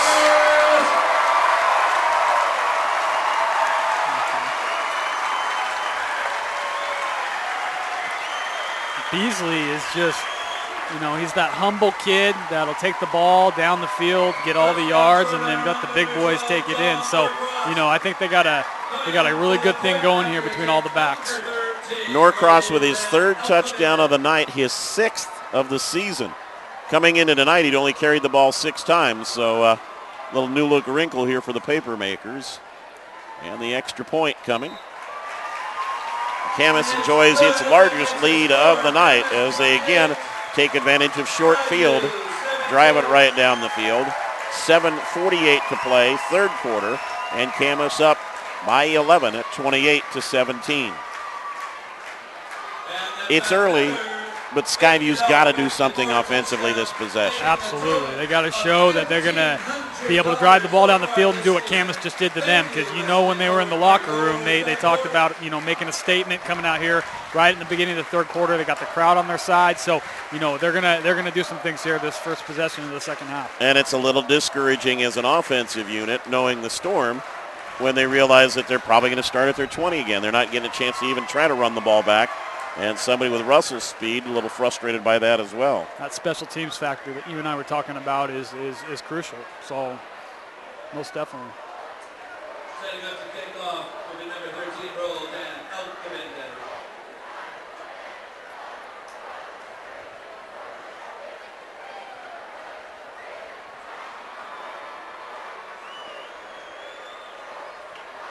Well, as we mentioned, both these teams you'll be able to see in action against the third top-ranked member of the 4A League. That's the Union Titans. And we'll see both these teams later in the year, each playing Union. So more action from Southwest Washington to come. This one, did it stay in bounds? Yes, it did. Crossing over the line, it was close. It landed out of bounds by the time it was done. But another touchback and the ball at the 20-yard line for the Storm. Well, both these teams, as we said, amongst the top-ranked schools in the state in football, but the success doesn't stop there. They're also ranked in volleyball. Camas ranked 4th in the state. Skyview ranked 7th. But it's been a big week for Papermakers against the Skyview Storm. The volleyball team beat Skyview. The girls' soccer team beat Skyview. And now the boys are trying to make it a sweep. Jordan Burney will try to do something about that as the Skyview offense goes back to work. Jordan Burney's going to be key here. I mean, he's that senior leader that knows where all his guys are. He can't make mistakes. Camas is dialed defensively, so expect Jordan to be the difference maker here, third and fourth quarter. And he's going to have to execute, as you mentioned, going in at a high level. They'll hand off to Johnson, 26-yard line, Norcross there, end of the run. It's like slamming into a wall right there. Norcross is one of the more underrated backers in the state of Washington. I mean, that's a kid. I mean, when you're a conference player of the year as a junior, you're really doing something right. So at 6'2", 225, why aren't we hearing more about him? Why aren't schools higher on him? We are now because, I mean, the kid is locking people up, beating teams like, Lakes and many other tough teams within Washington. So we're gonna hear a lot about him moving forward. Michael DeGenova assisting on the tackle, 3rd and 3. Burney flushed out of the pocket, never got anywhere, and down he goes. Drew Clarkson on the stop for Camas. And again, the Storm will be forced to punt. Clarkson's a beast, 6'4", 275. Had a great week last week, so that's another kid that's working his way up the charts. Carter Johnson on the punt again. Zach Eagle just inside his own 45-yard line. So again, the Papermakers will have good position. Short kick. Eagle will take this one on the run at his own 46. That's a great open field tackle right there by Quintanilla to prevent a return that could have gotten deep in Skyview territory. Having a great game, Quintanilla is. But once again, it's a short field for the Papermakers. You think about it, the last 4 or 5 drives in a row, it's been Skyview starting at their 20, Camas starting out near midfield. Yeah, Camas has the potential to bury you quick if they get a chance. So and they're running downhill every time right now.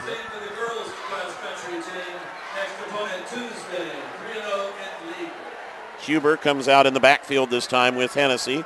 He has been equally effective at that running back spot, and they'll turn and sweep him. Good job by Quintanilla. That's the first outside defender we've seen there really play that with good technique tonight, huh? You figure they talked about it at half. I mean, they got burnt there for, 3-4 times pretty big in the first half. So obviously those coaches, I'm sure the secondary coaches were on them about that. Really played that well, stayed with the blocker, didn't go inside and open up the corner, and held it to a gain of 3. Probably one of the shorter gains they've had out of that sweep tonight. Up the middle again, inside the 45-yard line goes Huber. It's a good 1-2 combination. They really don't have a drop-off when they bring him in. Yeah, big kid moves well, so him and Beasley are doing a good job. 3rd and a couple to go.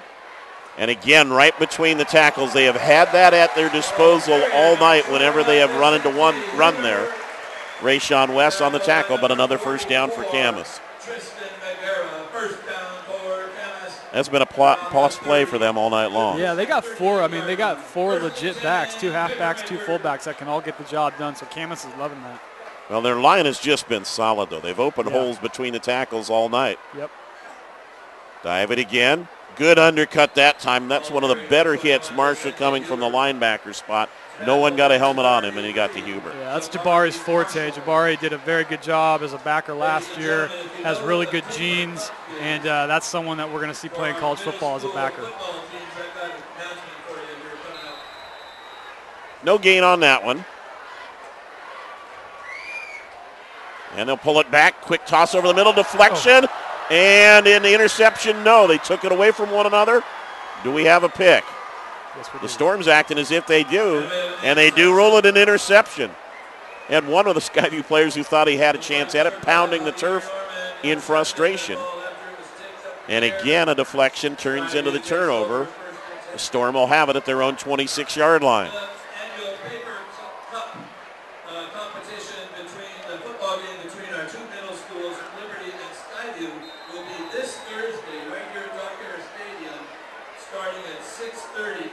So the Storm, who have literally been in about this part of the field all night in the second half.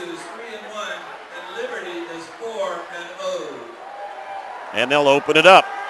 Bernie, flush from the pocket and down again. Loss of about a yard or two. They're showing that team speed. Camas is showing that team speed getting to Bernie. I mean, Bernie is part of his forte is him being elusive, and right now they're getting to him. Yeah, he's not able to find his open guys. Storm will make a substitution on the front line and bring Zach Motel in.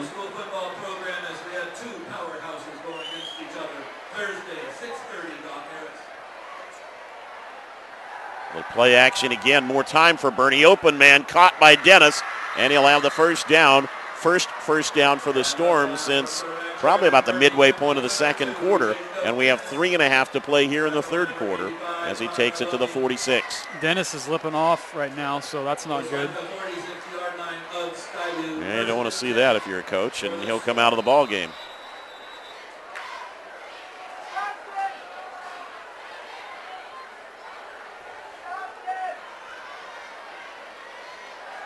Quick out, good job by the Papermakers secondary. Russell couldn't get ahead of steam at all, and they get some support in a hurry.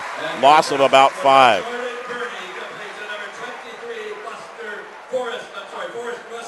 Another helmet coming off, and Payne will have to come off the field. Somebody slipped inside the containment on that one early. Yeah, Forrest has done a great job. Once again, they made some adjustments on him at half, so expect for Jordan to look for Forrest regardless in the second half.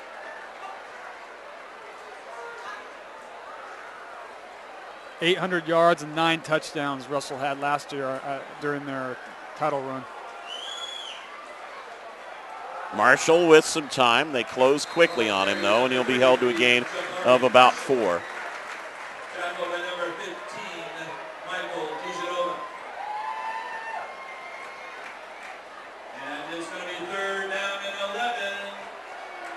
It's another third and long situation for Skyview at their own 45.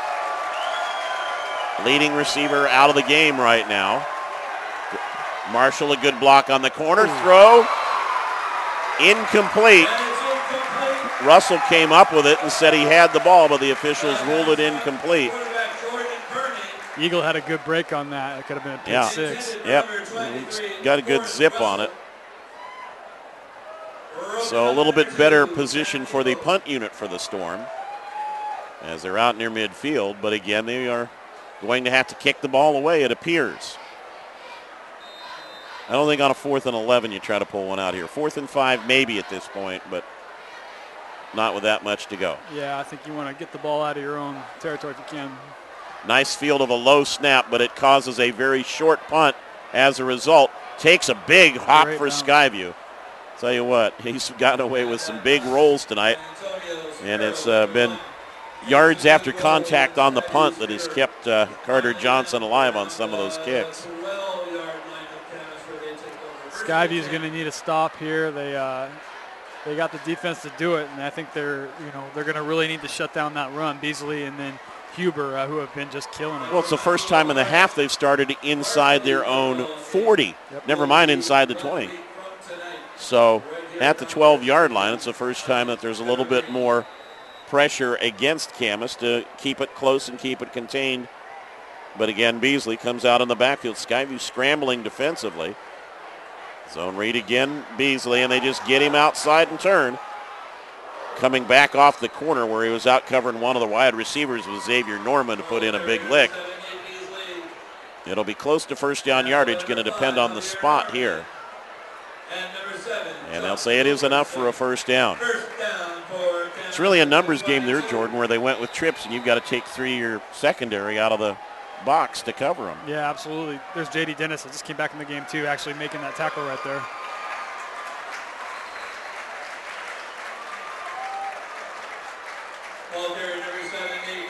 Beasley again for short yardage this time. But as this works, the clock continues to run. We've got less than 90 seconds to play in the third quarter, and it's been pretty much all Camas in the quarter. Skyview needs 2 scores to get back into the ball game, or conversion, 2-pointer, and field goal to tie it. They're not getting a sniff of the end zone as of late. Hennessy with the short drop, flushed away, scrambles clear, and will turn it into positive yardage. West there to wrap him up along with Norman. But it's another first down for Camas. Hennessy's just been very impressive, as we talked about, with his elusiveness, as big as he is, being able to get out of the pocket and gain 5 or 6 yards instead of, throwing an incomplete pass. It's just been huge. And it's a well-controlled run, too. It's not an out there run for your life, ball outside on your hip. He does smart things with it. Very athletic kid. Beasley again. Short carry that time as the middle of the Skyview line does a little bit stronger job of plugging some of the gaps. Willie Itaki helping plug the hole, and Marshall getting there to wrap up. Could be the last snap of the quarter if the Papermakers elect to make it that way. They'll go to the air, though. Hennessy got it away in time. Wheel route out of bounds. Beasley on the sideline. Quintanilla on the coverage. Took a while because they really influenced away, didn't they, to try to get him free. Tell us a little bit more about it. Well, first of all, you mentioned Willie Etiaki from Skyview.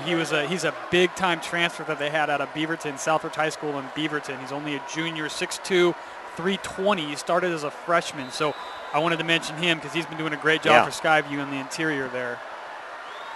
So a 3rd and 7 here. And they'll run Beasley again. Huge hole in the gap. First down and more. Got a block downfield, and he'll take it inside the Skyview 30-yard line before Marshall comes up to run him out of bounds. Good downfield blocking helped break that one open, but big gaps in the line that time. Yeah, Beasley's the real deal. I mean, he's getting a lot of help from his line, but at the same time, he's doing a lot of work himself. He's never coming down on that first play. Jabari Marshall just hit him right there at full speed, and he seemed to enjoy it. First down, Skyview 29-yard line. Beasley yet again, both arms wrapped around the ball. Another thing I like about it is he goes out of bounds at the Skyview 25-yard line, forced out there by Rayvon West.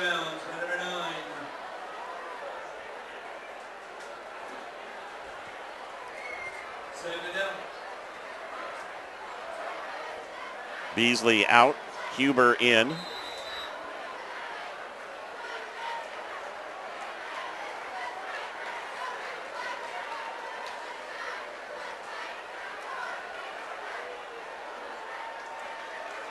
And the Storm jump. Won't get him a first down, but it'll get him 5. Camas has got to feel pretty comfortable at any time getting a yard or two with the guys that they have, even with their halfbacks being as elusive as they are. Their fullbacks, 6'2", 230, they're good to go for a yard. Jordan, Skyview has some run stoppers. They've got some size, some gap pluggers, but they haven't been plugged. Why? Once again, I think the credit goes to the O-line and just the big boys that are blocking. That'll get him the first down as Huber picks and winds his way through the traffic, and it'll be 1st and goal to go for Camas at the 10-yard line when we come back. The Camas Papermakers playing their first ever Class 4A league game. They are 1 quarter away from establishing themselves as perhaps the #1 team in Southwest Washington. 1 quarter to play at Doc Harris Stadium. It's the Papermakers 28, the Skyview Storm 17, back with the 4th quarter after this timeout on PlayOnSports.com, your destination for high school sports.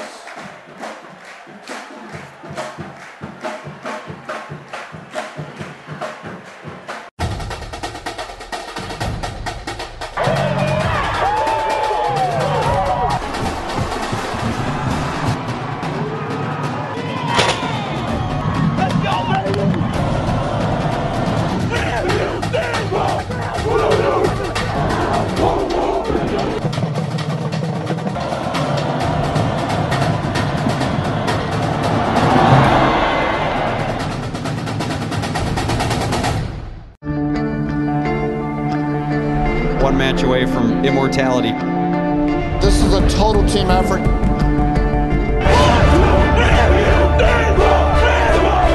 We're gonna come at you. One shot at this.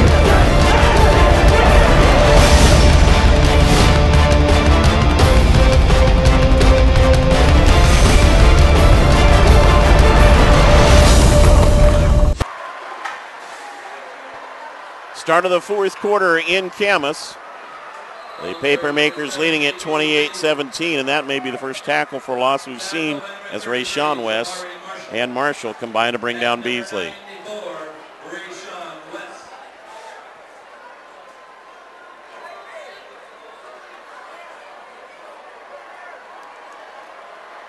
Loss of 2 on the play, and 2nd and goal from there. Eagle in motion. Hennessy to the air. All sorts of time, can't find a receiver. Now to the goal line, incomplete, a little bit tall. And through the hands of Jack Beal. What's scary about this Camas team is how many juniors they have that are relevant, that are super talented, that are all coming back. So with all this big game experience that they're gaining here, you know, they could make obviously a pretty deep run this year, and then next year they're even going to be that much better. 3rd and goal for the Papermakers, and for a score that really could put this game almost out of reach for Skyview. They'll run it. No, they'll throw it. Touchdown, Camas. Everybody bid on the fake. And John Norcross, he can run it, he can catch it, he can do it all. It's a Norcross night for Camas. 4 touchdowns for Mr. Norcross. Great play fake by Riley there. I think he got almost everyone in the building on that.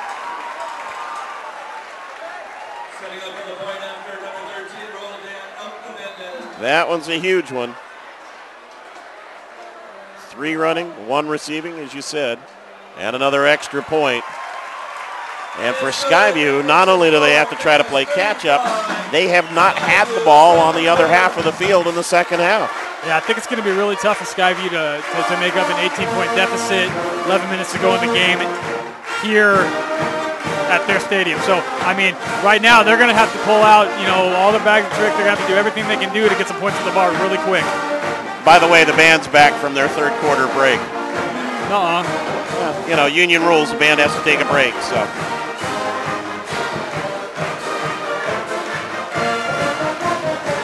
There are still challenges ahead for both these teams. Don't get us wrong. The season's not over. This is the first game of the Greater St. Helens League Conference season. Camas next week hosts Evergreen. Skyview will take on Heritage next week. Then the Papermakers take on Union at Mackenzie Stadium in Vancouver, a game that we will have for you here on PlayOn Sports. We talked about all the rankings except the Northwest Elite Index ranking, Jordan. And by the way, we didn't get your forecast score before the game, which I will note for our fans was in favor of the Papermakers. So NorthwestEliteIndex.com, my prediction was 35-24 Camas, so that's still in play. But anyways, our rankings had Camas at number 4 and Skyview at number 6 prior to this game. Another kick into the end zone again in high school football, automatic touchback.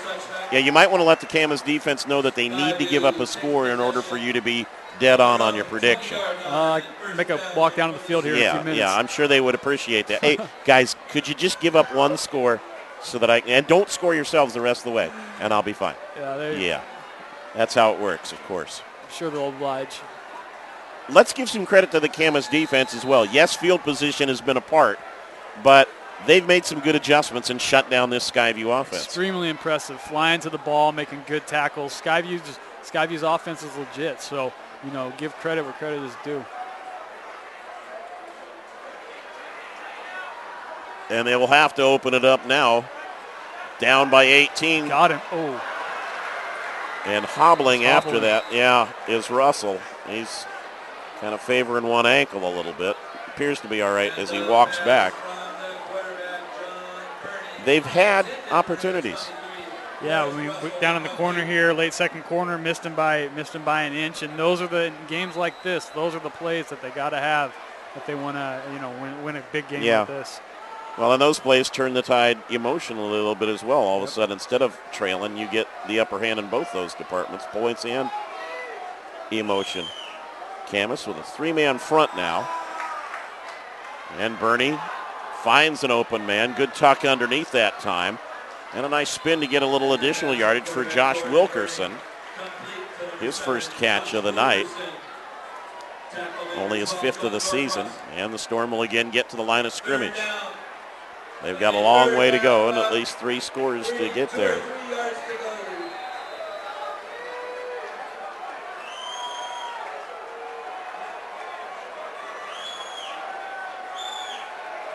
Bernie checking to the sideline again.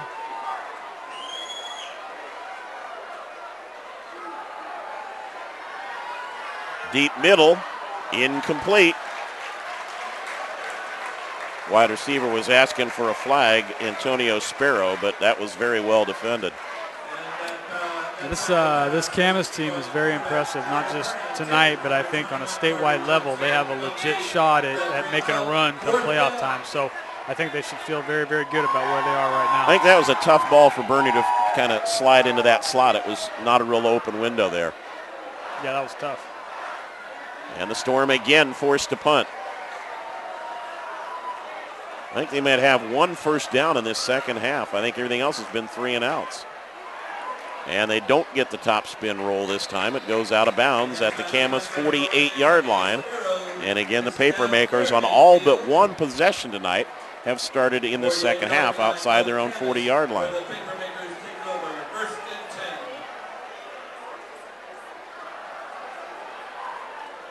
You figure Camas is going to try and run a little bit of clock here. And, absolutely, do what they've been doing all night. So can't say enough good things about the line, and then obviously the skill players have been pretty money. Don't forget to stay tuned for the PlayOnSports.com post-game show. We'll select our players of the game, wrap up all the action from this ball game. Big night in Camas, big crowd, and the home fans apparently will not be too disappointed by the time this one ends as Beasley carries again. Tristan Megara to tackle him for Skyview.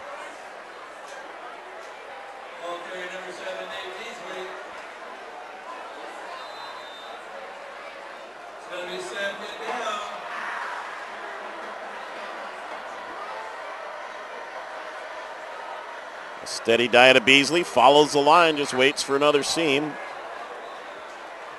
Couple yards short of the first down. And that's number 7, Nate Beasley, the ball carrier. Waiting to see, do we have a flag somewhere? Yes, there is.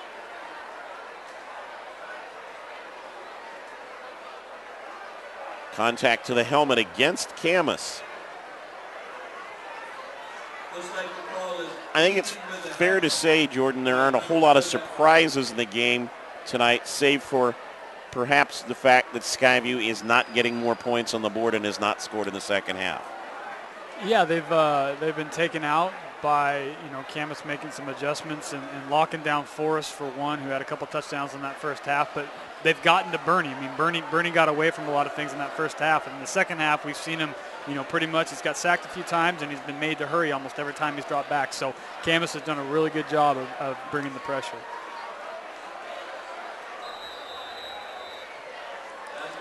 Wind it back up again. 9.5 to play in the ball game.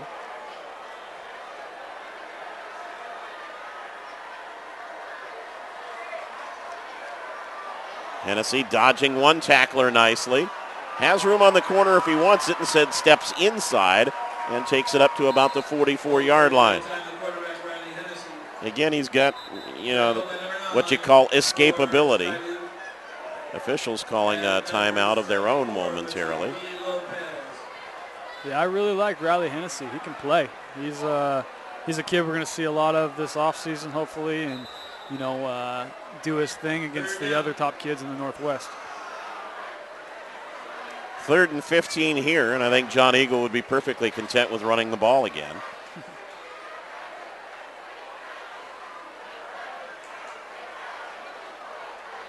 He's somewhere down there on the sidelines humming a Rolling Stones song to himself. Time is on my side. Thought I heard that. Yeah. For the first time in the second half, we'll see Alcobendas in punt formation. Wind now calm here at Doc Harris Stadium. Completely remade facility. Has got a great stands and press box, one of the larger stadiums in terms of seating for a high school stadium belonging to the school itself rather than a district type site.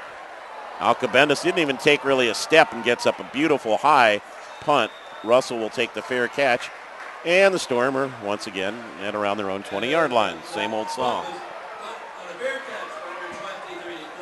Skyview does have quite a few tricks up their sleeve, though. I mean, they made a run last year where they had to pull some things out of their bag. So, I mean, you know, they've got it in their arsenal. But once again, not having a Riley Henderson or not having some of those kids is something where, you know, they're going to have to become pretty creative. And I think they'll grow into it. The one thing this does is it probably, rather than being at home for a playoff run, means they've got to try to do some of it on the road instead, because you'd have to say Camas has the inside spot at a top seed in the Southwest Washington area right now.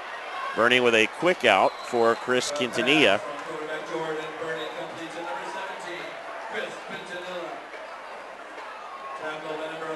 Quintanilla's had a great day on both offense and defense. That's definitely been a bright spot for Skyview tonight. Yeah, he stepped up, the guy you didn't expect to have a lot on necessarily.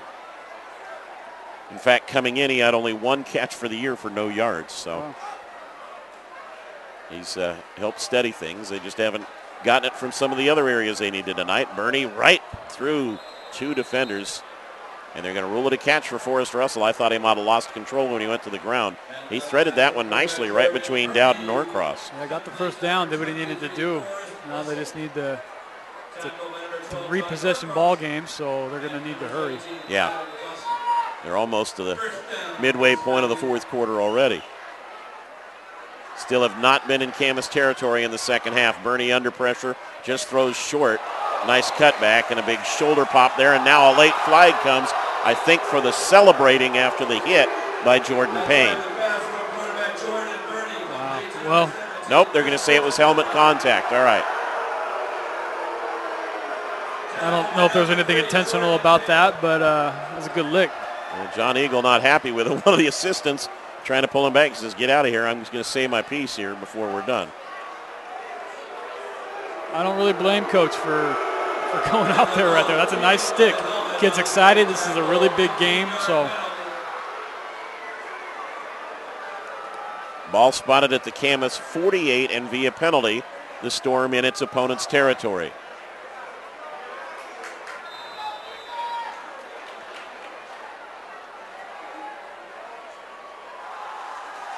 Outside run this time for Calvin Johnson, and he'll get about 8 to the 40-yard line.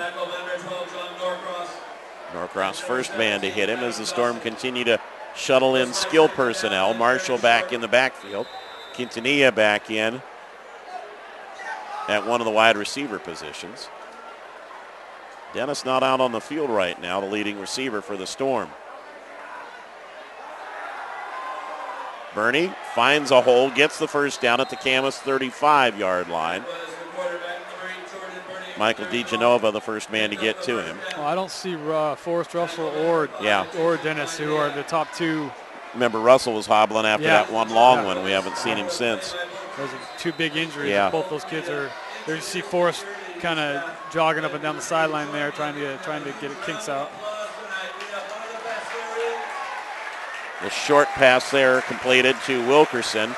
But again, you know, the Papermakers, I'm sure, have taken note of the fact that threat 1 and threat 2 aren't in the game right now, and that makes a big difference for the defense as well. Adam Dawson the stop that time. That's a 2nd and 10.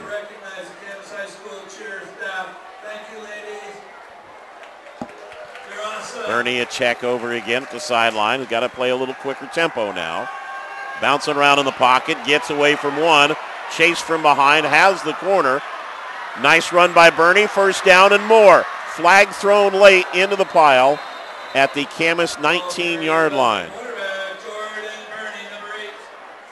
That'll negate the first down, apparently. He's down around the 15-yard line, but hold everything. There's a flag on that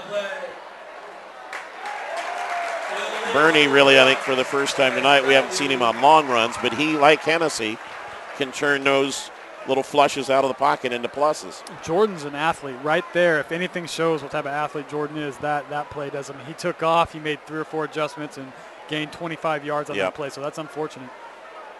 And I'm not sure, I didn't see a whole lot of holding, and it was kind of away from where he was, to be honest. It was a downfield block trying to get him an alley that march it back to the 28-yard line. So they're in a decent position in that they've got just 3 to go to pick up the first down this time. And it's a 2nd and 3 from there.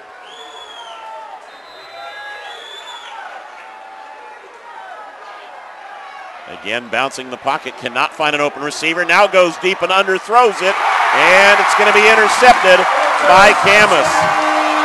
Tried to take a little bit too much that time, underthrew the ball. And guess who? You talked about him all night long, and there he was to make the play. Go ahead. Mr. Eagle, you got to love him. And one of the best junior defensive backs in the state of Washington, and also can play a little offense. So that's a kid we're going to see a lot of over the next couple of years. Son of the coach and just a football kid overall. Had Calvin Johnson there, but really kind of put a floater up for grabs. And it'll belong to Camas at the 2.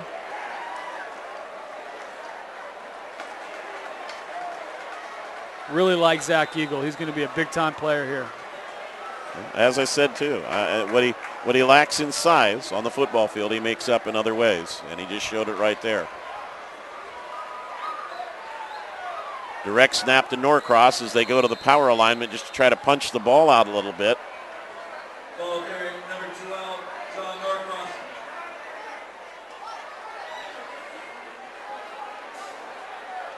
Tackleman number 94. I really think with this team speed that Camas has that they can compete with the Skylines of Washington and some of those top teams. So it's going to be very interesting to see come playoff time what they're able to do, moving forward. So you're really thinking down the road with this unit. Yeah, I like Camas. I think they're good. I really do. And Skyview's got the potential to do some damage as well. I don't think it's a team you can write off after this game at all either. Not at all. Norcross left side again, and you can see the Storm just trying to jump on him and bring him down now. As we said, you can't say it's all over. Union, tough, battleground undefeated coming into league play, but this is a big step forward for Camas. Yeah, I'm very impressed, to say the least, with what Camas has, and just the fact that they're as young as they are, too, I think is another big-time statement. So it's they got, I think the excitement, you can look out here right now and see the size of the crowd and see all the fans how excited they are, and just this whole community's embraced this team, and they have a real chance to make a run. Well, somebody better head out and go unlock the drive-in because it's going to be busy tonight. There's going to be a lot of celebrating going on. For sure. Norcross carrying, breaks a hole, and there's some wheels. This is going to be a straight-out foot race, and I don't think they're going to get to him. He caps a superb night with a 90-yard touchdown run.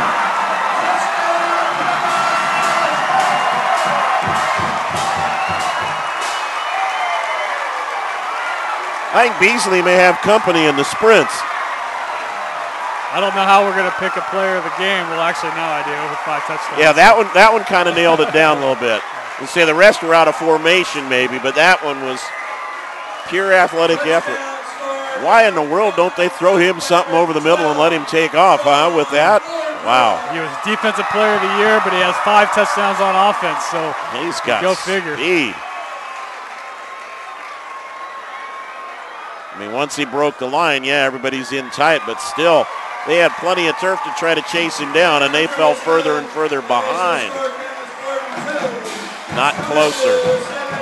Here they come.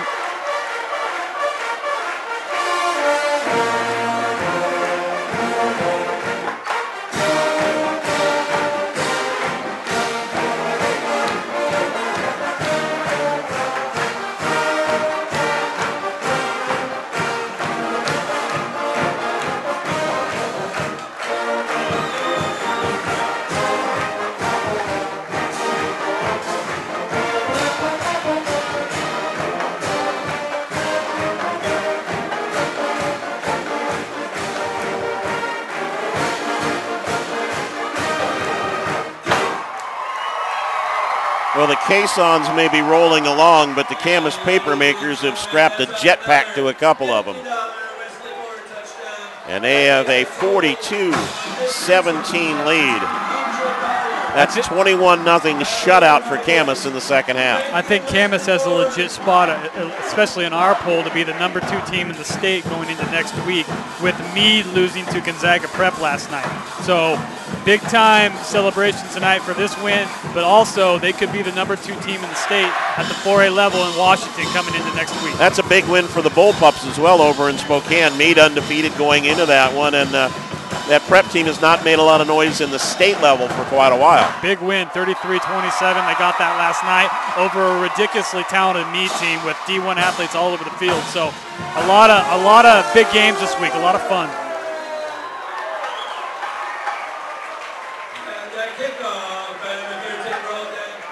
Well, it's interesting to see who comes out of that, the way they've grouped that Eastern Regional now with the Columbia Basin and the Greater Spokane League together. Ferris, of course, has been strong in recent years out of the East, but Prep with a big step up there. Yeah, that was one of the biggest wins in school history. So they're gonna jump up in the polls too. At least since back in the days of Coach Anderson when they were a wishbone team, went to the King Bowl with that wishbone offense. How long ago was that? That was way long ago. I think it was back before you knew what it was. Yeah, that's how long ago that was. I think so, because usually I don't ask questions. Oh, yeah. They used to dominate the Greater Spokane League. And I'll tell you what, as the Storm stick to the ground here now, kind of not necessarily waving the white flag, but conceding the obvious as Calvin Johnson carries here.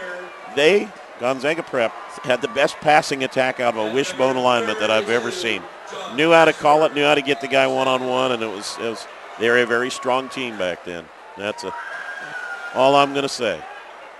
Go look it up on YouTube. Yeah. All right. They had YouTube back then? No, they just transferred the film. Thank you very little. No. It actually is on video, but. So for the Storm, a situation where they'll need to regroup a little bit now. They take on Heritage next week. Evergreen, and then they're at Battleground, which could be a really good game up at Battlegrounds District Stadium. Yeah, Kevin Haynes is playing well. Yeah, then Skyview will have to come back against Union. That could be for the number 2 playoff spot. And again, we're getting a little ahead of things here in Southwest Washington, but Camas has stamped its name all over the Greater St. Helens League tonight. Bernie spins off a couple of tackles, and he'll get a first down out beyond the 35-yard line. Union is, I think, a very, very good football team, too. Still young. Nolan Henry's the real deal, so you can never sleep on them. So well coached. So, yeah, I mean, a lot of things can happen. Anybody can beat anybody, especially with as good as football is down here in Southwest Washington. Well, and I think, to be honest, too, they'll play with a little more confidence in the conference schedule than they did the night you and I saw them against Jesuit, where they were up against a very good Jesuit team that has lost some key players. Yeah. But since that game, Jesuit was very dominant on its home field that night. Bernie chased out of bounds, short of a first down.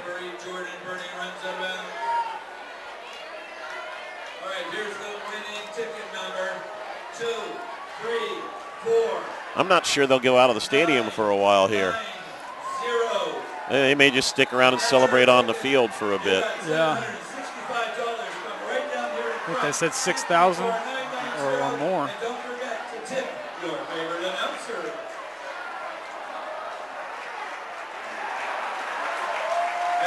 All's left to see now is whether the students storm the field on this one or not, or whether they just take it in stride as just another W.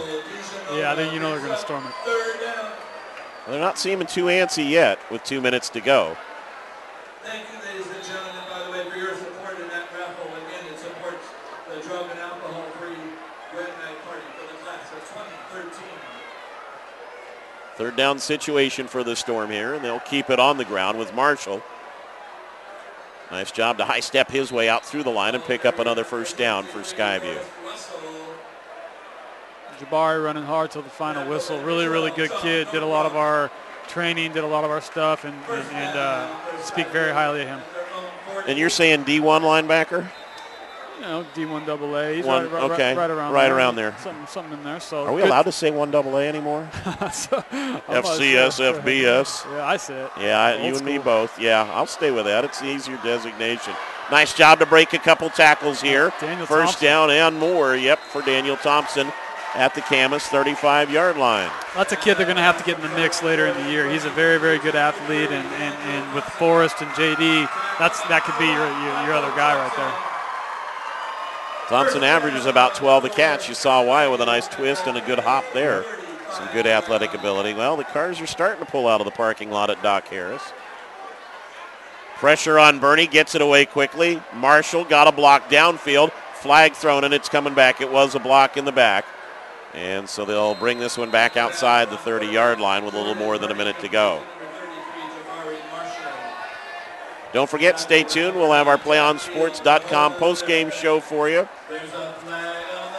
And remember, anytime, any game you want to watch across the country, watch them live, watch them on demand, archived, whatever you want to see, from wherever you want to see it, you can find it on PlayOnSports.com or go to YouTube and go to the Play On Sports channel.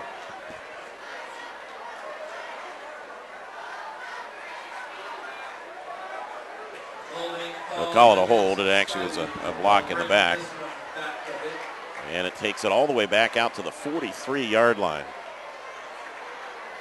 I think Skyview's first half, what they did was, they played pretty good football. They Forrest and both J.D. Dennis weren't hurt, and if they can do that, then they can play with anybody. Bernie dropped at midfield. Norcross first guy to get to him. Oh, wait a minute. That's not Nordcross. That's Gadbaugh, and he's going to get 15 for that. And if I were his coach, I might have a little chat with him come Monday. Or tomorrow.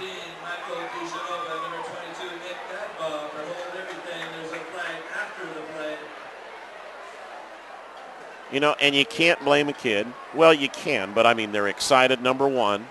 They're getting a big win. The biggest problem with it for these kids is they see it on television every week, either a college kid or even a pro guy out doing the same thing. They want to emulate it, and they shouldn't, and it's going to cost them here. Again, does he do it in a close game? Probably not. But hope not. If you're his coach, you're going to tell him, you're not doing that anymore. Brings it down to the 33. It, of course, is a moot point in the final minute of a 25-point game.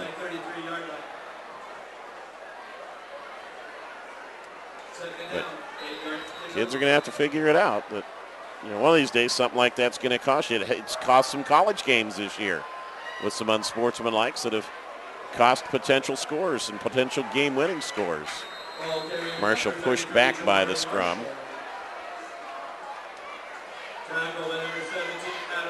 And it'll bring a third down up. The Storm will have to snap it at least one more time. Marshall comes out, and Calvin Johnson in for him.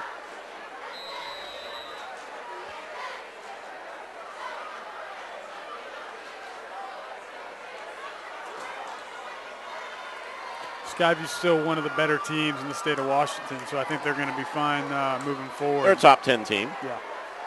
Johnson breaks it outside, and he'll be dragged down inside the 20-yard line. They'll stop the clock to reset the chains, and he gets out of bounds with 3 seconds remaining.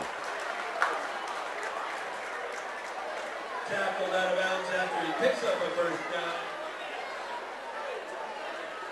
down. It's a little bit of a bump for the Storm. They have been the kings of Southwest Washington for a number of years, and got pinned back a bit tonight as Camas makes its first league game at the 4A level a notable victory. The Papermakers move to 5-0 for the season, but more important, they knock off the team that's the 4-time defending league champs and state runners-up a year ago. Camas 42, Skyview 17. Back with the PlayOnSports.com postgame show right after this timeout. You're watching PlayOnSports.com, your destination for high school sports.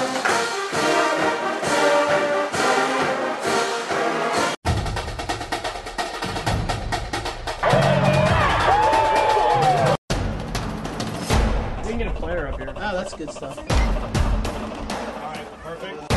prepare a Wiley Ballard graphic. Do you want me to start the stream? Start the stream. Camera 3. Beautiful. We're coming in on 1.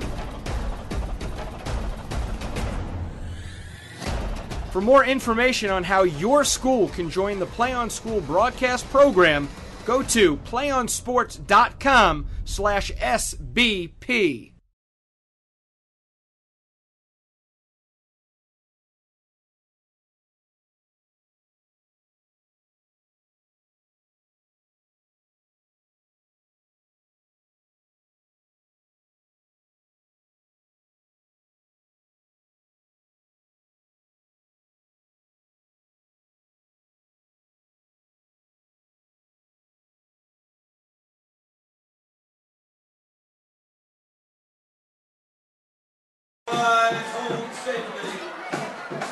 Well, it was a bit slow in developing, but now they've given them the okay, and the students are coming out on the field. As the Camas Papermakers have defeated the Skyview Storm by a score of 42-17. And they move to 5-0 overall, 1-0 in the Greater St. Helens League. Skyview at 3-2, but their losses to two quality teams, Central Catholic from the Portland area, and now to Camas.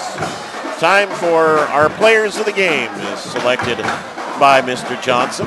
I think one's obvious. Yeah, I mean, with Mr. Norcross, 5 touchdowns. That last one went for 90 yards. I mean, that kid is just pretty freaky. Last year, like we talked about, being player of the year on defense. Tonight coming out, getting 5 scores. I mean, most of them were inside the red zone, but still, the kid kind of did a little bit of everything, and he's definitely deserving of that for Camas. And yeah. I think, Skyview-wise, Forrest Russell will be the kid that we would look at as player of the game for them. Russell did a nice job, and as we said, Quintanilla really stepped up on both sides of the ball and did a nice job for them as well. You know, the thing with Norcross is we said we come into the game and go, all right, he's a defensive player. Then they roll out the little gimmick of the heavy backfield, and we look at that and go, okay, that's nice. Okay, he can run behind the big guys and take it in for scores. And all of a sudden, boom, he goes 90, and that's just a whole nother level. Yeah, because it wasn't close. I mean, he broke that, and he was gone. I mean, that just shows 6'2", 225, and you can move like that. I mean, what school is going to want an athlete that can run like that? I mean, that just shows his overall versatility. When I go over to the Norcross house and check the answering machine, yeah. I think it may be a little loaded up right now. Yeah, it might be. One of the calls might be from me. Yeah, I think we're going to see him somewhere in a while. Good football player. Again, remember, you'll see both these teams in action a little bit later in the season. In fact, it'll be 2 weeks from now, you'll see Camas at Union. And 4 weeks from now, Skyview will host the Union Titans as we feature some of the top teams in Southwest Washington and the Greater St. Helens League. 2 of the top 6 in the state tonight. A great contest. And if they ever get out of the parking lot, they'll be driving home happy from Doc Harris Stadium. Our final score tonight, the Camas Papermakers 42, the Skyview Storm 17. Thank you for joining us from Doc Harris Stadium in Camas. For The Source, Jordan Johnson, I'm John Pickett. Until next time, so long everybody, and thanks for joining us on PlayOnSports.com, your destination for high school sports. Good night from Doc Harris Stadium in Camas.